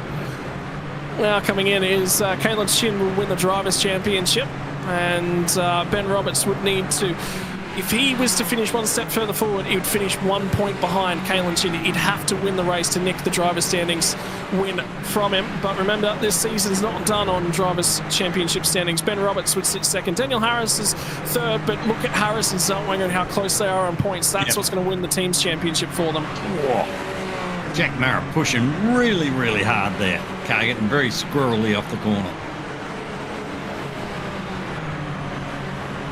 And actually, that will change because I tell you what, Zellweger is actually going to finish behind Ben Roberts. So that will be the only swap. 10 seconds to Zellweger is going to move him to third as it currently stands. That will change things. So Kalen Chin's going to win the championship by 1 point from the drivers' Ben Roberts. standings. Wow. Phenomenal solo performance from Ben Roberts, but if he had a little bit more assistance, he'd be a little bit further down the road. He's really struggled, and Bailey Evans there tonight, he's sitting in 12th place, and he's just not really been able to get into the race and get engaged in it. He's just sort of sitting in that mid-pack, and he's having a good run. He's done a great drive, but it's just not, he's not got that performance that they needed. I can't wait to read the back of a pair of Snacker Changi chips because apparently they're less than 8 grams of fat per serve, by the way. Just to add something into the back end of things. And there's that Jack Mara. No, I think that's Ewan Baker, who's closed down on John Monday, and he's going to get right to him. And there's, for Ewan Baker, there was not quite a hole there as they come out the other side. And I don't think he's got any more damage to the front end of that car. But he's got an opportunity now to try and hunt him down. He is coming quite quickly at John Monday, and he will finally get the job done. Got some straight line speed, the man from the long white land of the long white haggis. So a huge amount of straight line speed there. And whether John Monday's carrying some damage or whether Ewan's just got a awesomely quick straight line setup, but very, very quick. Now, we've had a call. It was for the incident with John Monday, who's now just run wide. So even if there was to be a penalty issued, by the way, that's actually gifted a spot back to Kalen Chin, who is coming now and trying to hunt back down Ewan Baker. By the way, did set the fastest lap of the race, Kalen Chin. His last couple of laps have been supremely quick.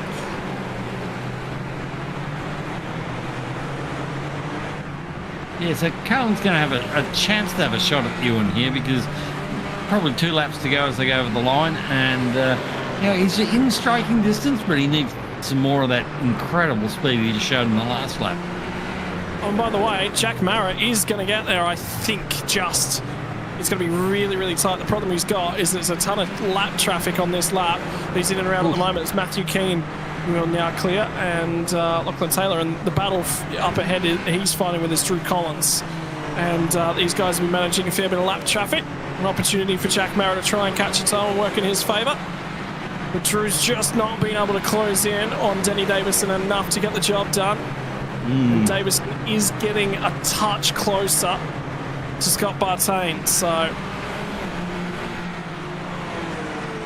Well, white flag is in the air. Final lap of the season for the F3A 2024.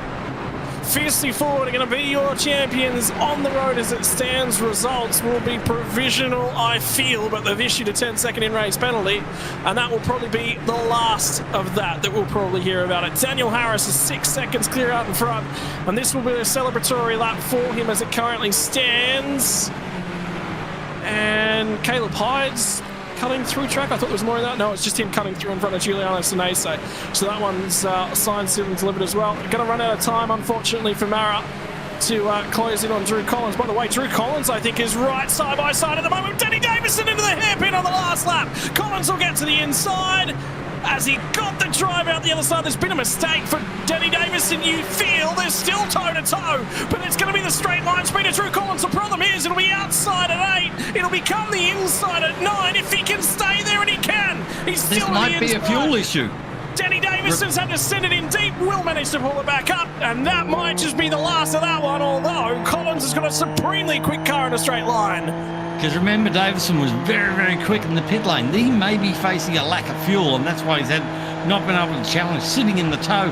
I think he's down on fuel. And now he's wide of the last corner, and he's going to get a run, and yeah, he's out of fuel. Denny Davison is out of fuel, and Jack Mara is going to sneak through potentially as well. Will there's going to line Mara got through. Yep. Hines is coming as well. He might get home. He's got home in front of Hines, so Mara will manage to sneak through. And Denny Davison will eke out and finish 7th overall. Wow. Because remember you said how short he was on pit lane, and there's the result of that. 3 seconds short.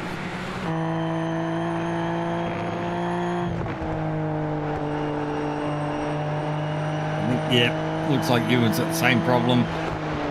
I think Ewan's got the same problem with fuel, trying to get it home to the finish line. And there's Are we sure about that? Because do you know? No, he had a 1 minute 47 on the last lap. On the second last lap for Ewan Baker was very, very slow. Right. Maybe he's had some sort of incident. Well, looked like we might. He's gone in the pits for a splash and go. So not quite able to make it home from Ewan Baker, but yes, I've got him. He entered the pits on the end of lap 29, and there were 31 laps in that race. Sorry, 30 laps in that race. He was one lap shy. A splash and dash right at the end. Yeah. But the Fiercely Forward crew are going to finish 1st and 3rd on the road with the 10-second penalty accounted for. So provisionally, our champions are Fiercely Forward, and what a fantastic job they did to get there. Yeah. And the win by 6 seconds over Lee Zeltwanger, add 10 seconds to his time. He'll finish behind Ben Roberts. So effectively 11 seconds on the road for Daniel Harris from Ben Roberts from Lee Zeltwanger. Scott Bartain will finish in 4th spot from Drew Collins, who picked up a spot in the last lap with Danny Davison running out of fuel. Mara finishes just outside the top 5 in the Kiwi Sim Racing DSR entry. Denny Davison 7th on the road. Caleb Hydes didn't quite get there. Only just missed out from Giuliano Sinese, who gets the top 10, and so does Caleb Bellack in the last round of the season. And over the page will be Caleb Dawson from Bailey Evans. Kalen Chin did not go his way tonight. from John Monday, Ewan Baker, Matt Keane, who finished 6 laps down and continued circulating. Lachlan Taylor got back out there as well. Didn't see Jamie Christensen, Eddie Beswick, or Kobe Williams after their incidents. That was everything for them tonight. And Tyson Broad, lap 1, and no further for him in the final race of the season. And that was the celebrations in the background for the fiercely forward drivers.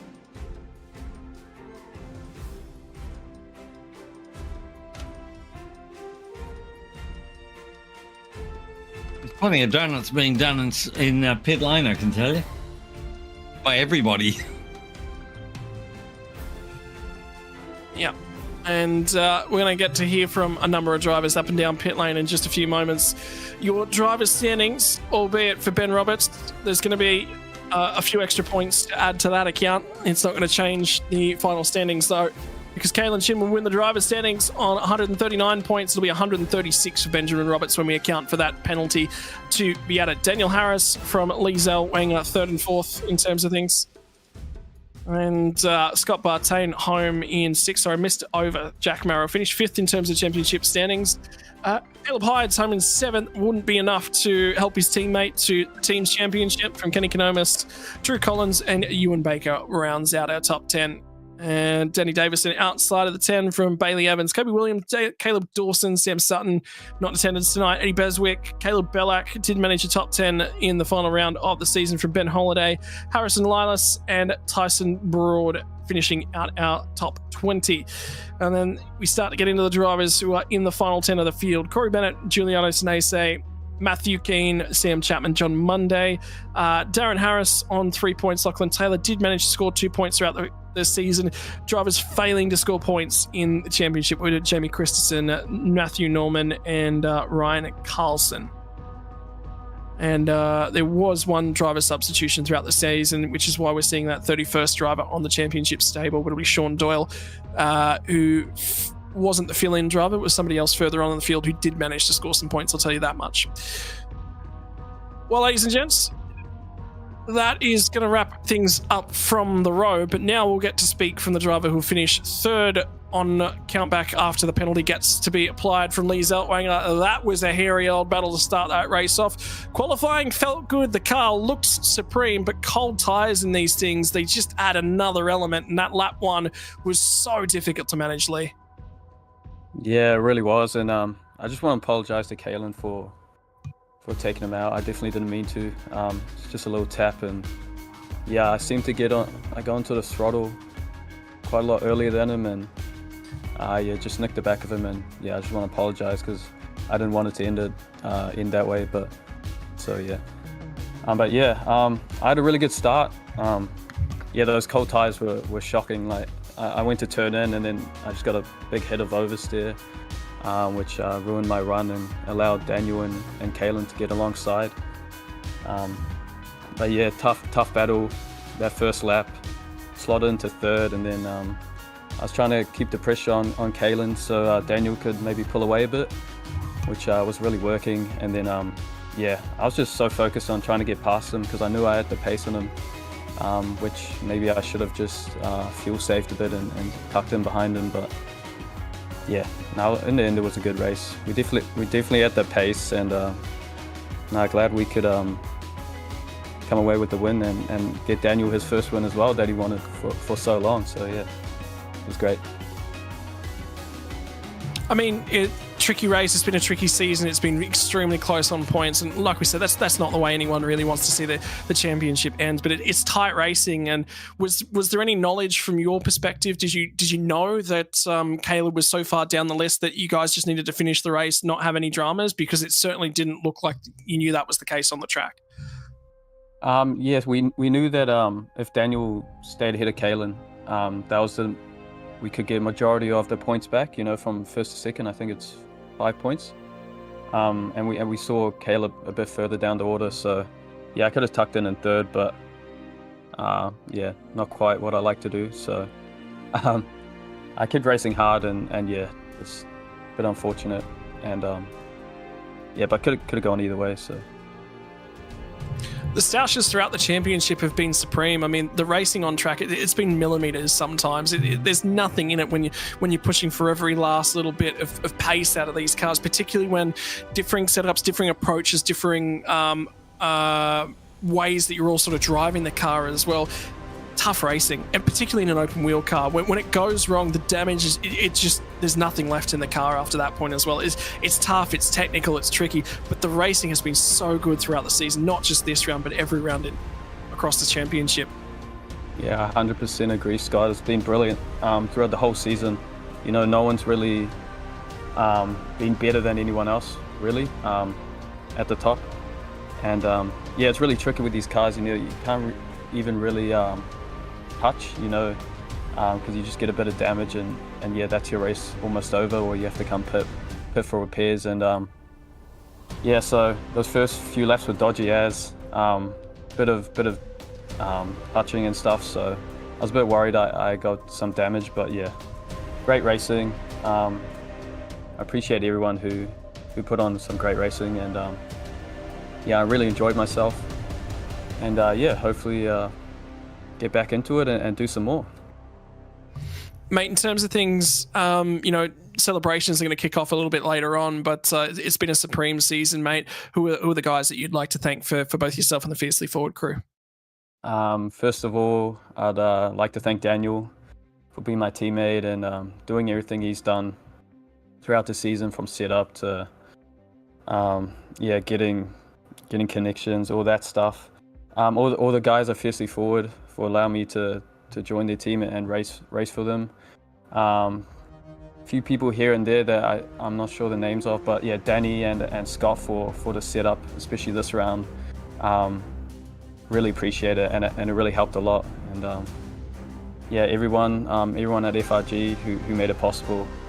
You guys for commentating. It's always really enjoyable to watch and entertaining, and yeah, really appreciate it. Cheers. Mate, congratulations on the result here tonight. Enjoy the third place, enjoy the team's championship, and I'm sure we'll be seeing more of you in the future. Thank you very much. See you guys. Cheers. Ladies and gentlemen, Lee Zeltwanger is going to round out the bottom step of your podium after the 10-second post-race penalties applied. We'll take one step further forward to a driver who is going to finish just 3 points shy of the Drivers' Championship, Ben Roberts. It was tight in that final round. The racing throughout the season, though, has just been supreme, and it's just been an awesome race to watch. Had an intense battle with Lee Zeltwanger, got some luck, but at the same time, when luck and opportunity meet, you've still got to be a driver with some sort of talent to put it in that hole, man, and it was just awesome to watch yet again here tonight. Yeah, thanks, boys. Had to take it pretty easy the last few laps. I was one incident point shy of a drive-through, so yeah, I had to take it pretty easy. Yeah, didn't have the pace for Daniel, obviously, and probably didn't go to plan, too many off tracks. So I mean, just to come home that high was, you know, a good result either way. Mate, throughout the season, the stoushes have just been supreme. There's been a number of drivers that you've gotten the opportunity to go toe-to-toe with, and, you know, there's such a depth to the Australian Formula 3 community that it's so good to see the open wheelers back with a vengeance and putting on some brilliant racing, man. How's it been from the cockpit? Yeah, it's been a lot of fun. You know, the new car, this SF Lights thing has helped so much with that, because that's probably the big thing that's made the racing so much more fun as well. The car's been a lot more enjoyable to drive. So yeah, it's been a lot of fun, and heaps of people that are, you know, willing to race you hard, but you know, they'll do their best to race you fair. So always makes it good fun. Mate, Mazzano was an absolute barnstormer. It was so brilliant to watch. The stoushes each and every week. It's been awesome to not only have you here, but you're supported by a team as well. What's the attitudes like over there at SimRigs DPR? Because, you know, we've had Dyson here in the chat. You know, you're always supported by a wealth of guys. Talk us through what it's like to be a part of SimRigs DPR. Yeah, just a great group of guys. You know, there's not a lot of pressure. You know, we're all really doing this to have fun, and yeah, that's the main reason for it. We can to have fun together and get along and joke around and banter, and yeah, just a lot more enjoyable, you know, with a group of other people rather than just doing it solo.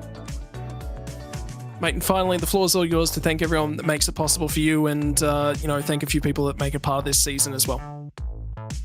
Of course, all Simrigs DPR, simrigs.com, Southwell Lift and Hoist, Ben Max Mechanical, NP Designs. You guys for broadcasting this. Thanks to everyone in Race Control for allowing this to run as smoothly as it does, and everyone who watches this every week. The support we get from everyone is really the reason we can do this. So thanks to all of you, and thanks to everyone else who's coming out and racing every week. Just more cars on the grid makes it a whole lot more interesting. Thank you very much for being a part of it all season long, Ben. You put on some absolute displays in terms of racecraft strategy and all the rest as well. It's been a pleasure chatting to you right throughout the season. I'm sure we'll see you again in the future. Thanks a lot, boys. And finally, we're going to be talking to tonight's race winner. He's waited a very, very long time to jump in here and get to chat to us after the race. Dan, it's finally blowing the cobwebs off at P1. It's been an intense championship. It's been side-by-side racing, but my word, the nerves on lap 1. 3 wide and 2 of you in that team go side-by-side into turn 2. Take us through that moment. To quote, first things first, before I go through that, I first want to thank Scott Barton and Danny Davison. They helped us with the setup this week. Danny shot me a message and said, do you guys want to work on the setup this week? I said, yeah, screw it, let's do it. Let's try and beat Kalen. That setup was Danny Davison all the way. Absolutely love that man right now. That thing was on rails. Turn 1, turn 2, to quote Jeremy Clarkson, a lot of poo shot out there.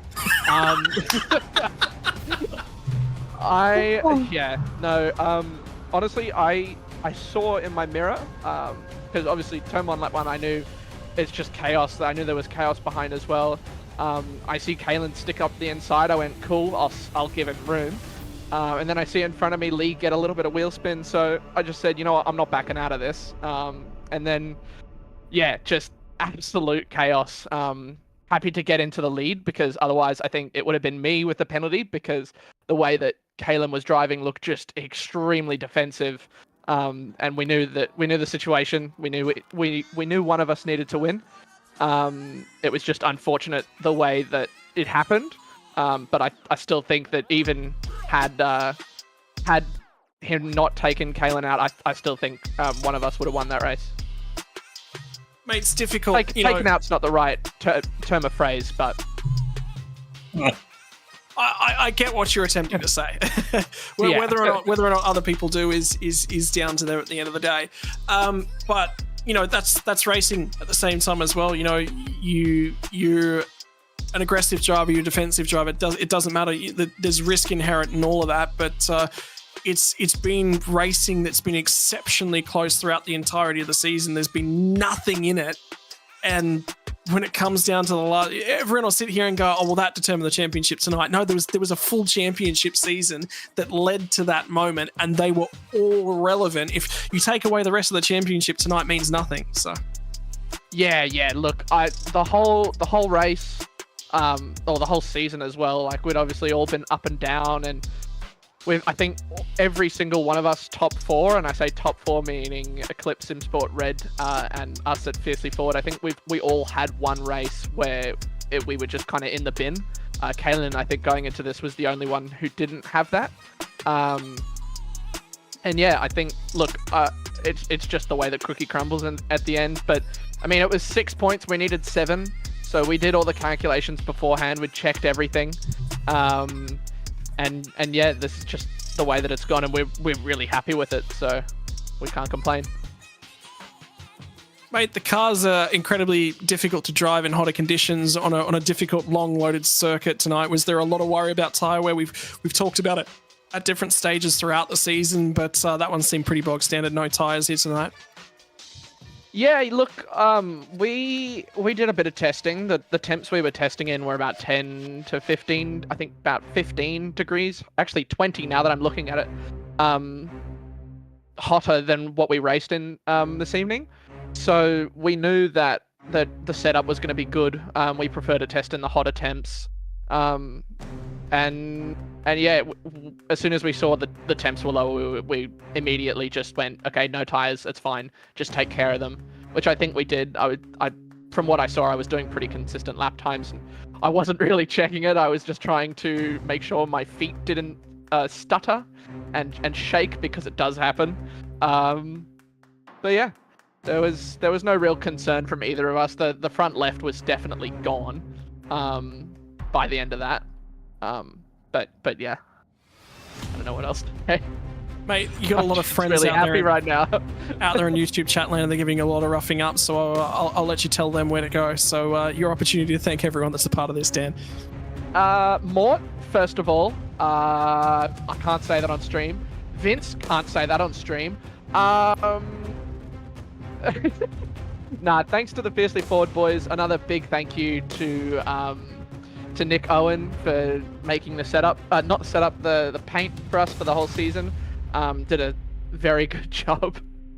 And a big thank you again to Danny Davison and Scott Barton for helping us with the setup.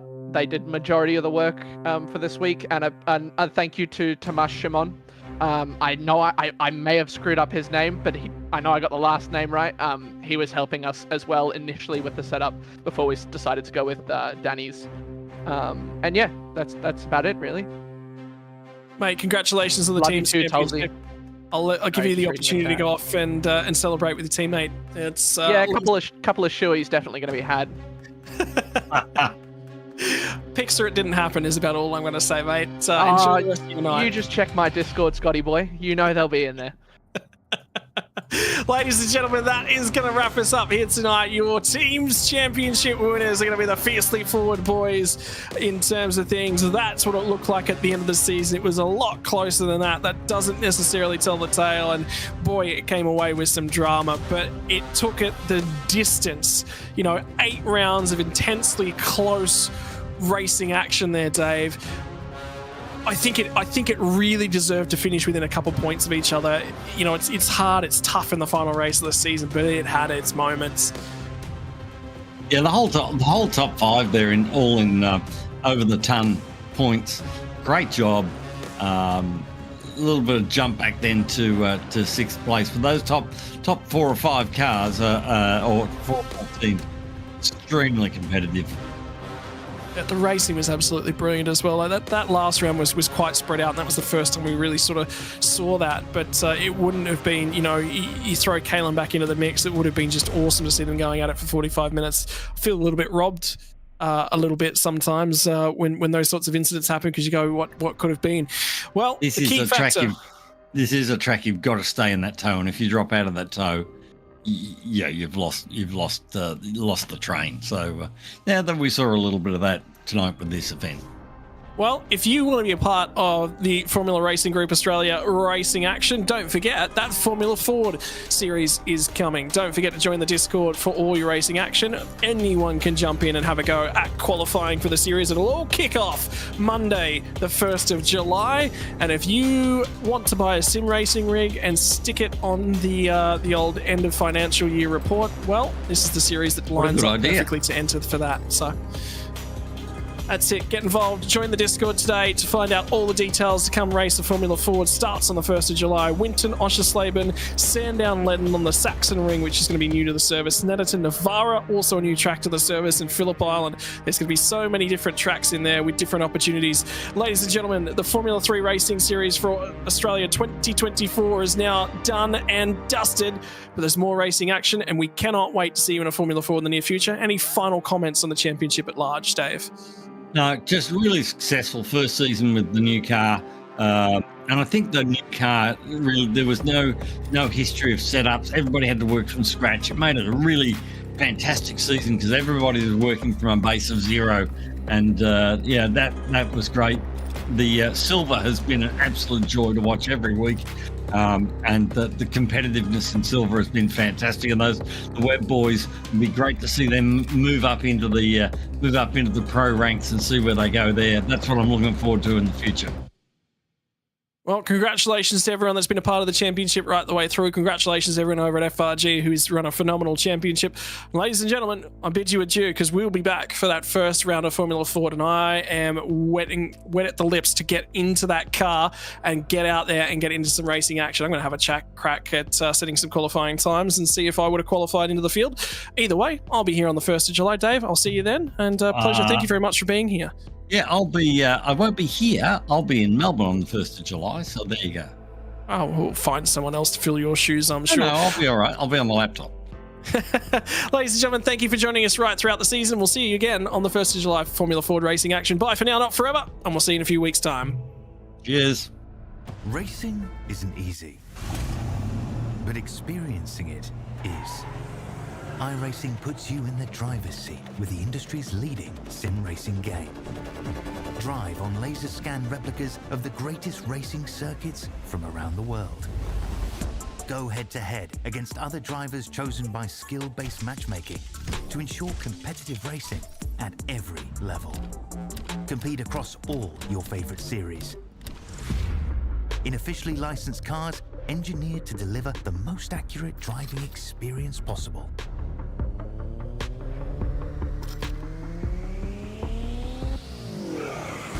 Join a race or host your own with players from across the globe.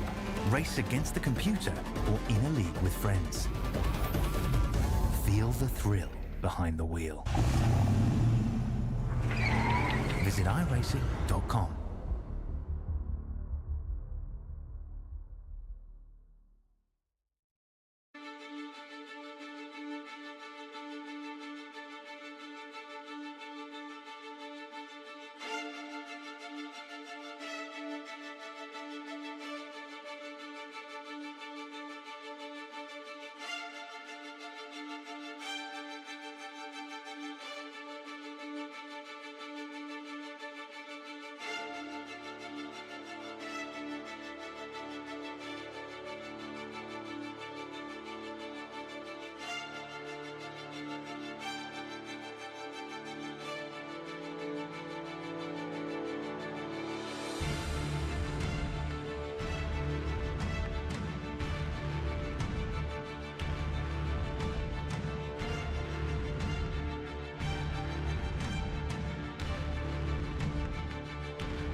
One final thing, ladies and gents. We did actually have one more thing before the season actually closed itself out, and that is the $100 random driver draw prize, or team draw prize. So for all the 15 teams that were a part of the F3A Pro have gone into the draw, and the spin of a wheel, I had to have driven in the final race of the season to be eligible, and these are the teams that are available to us. And finally, the $100 draw to teams that were in attendance tonight will go to Team 8 Appliances. Ladies and gentlemen, congratulations to Team 8 Appliances / OCE Racing League. Between the team, you just won yourselves $100. That is going to be it. There was one final thing. We forgot to do it. It's now done. It's now dusted. We'll see you again in a few weeks' time for the 1st of July round of Formula Ford. Bye, guys.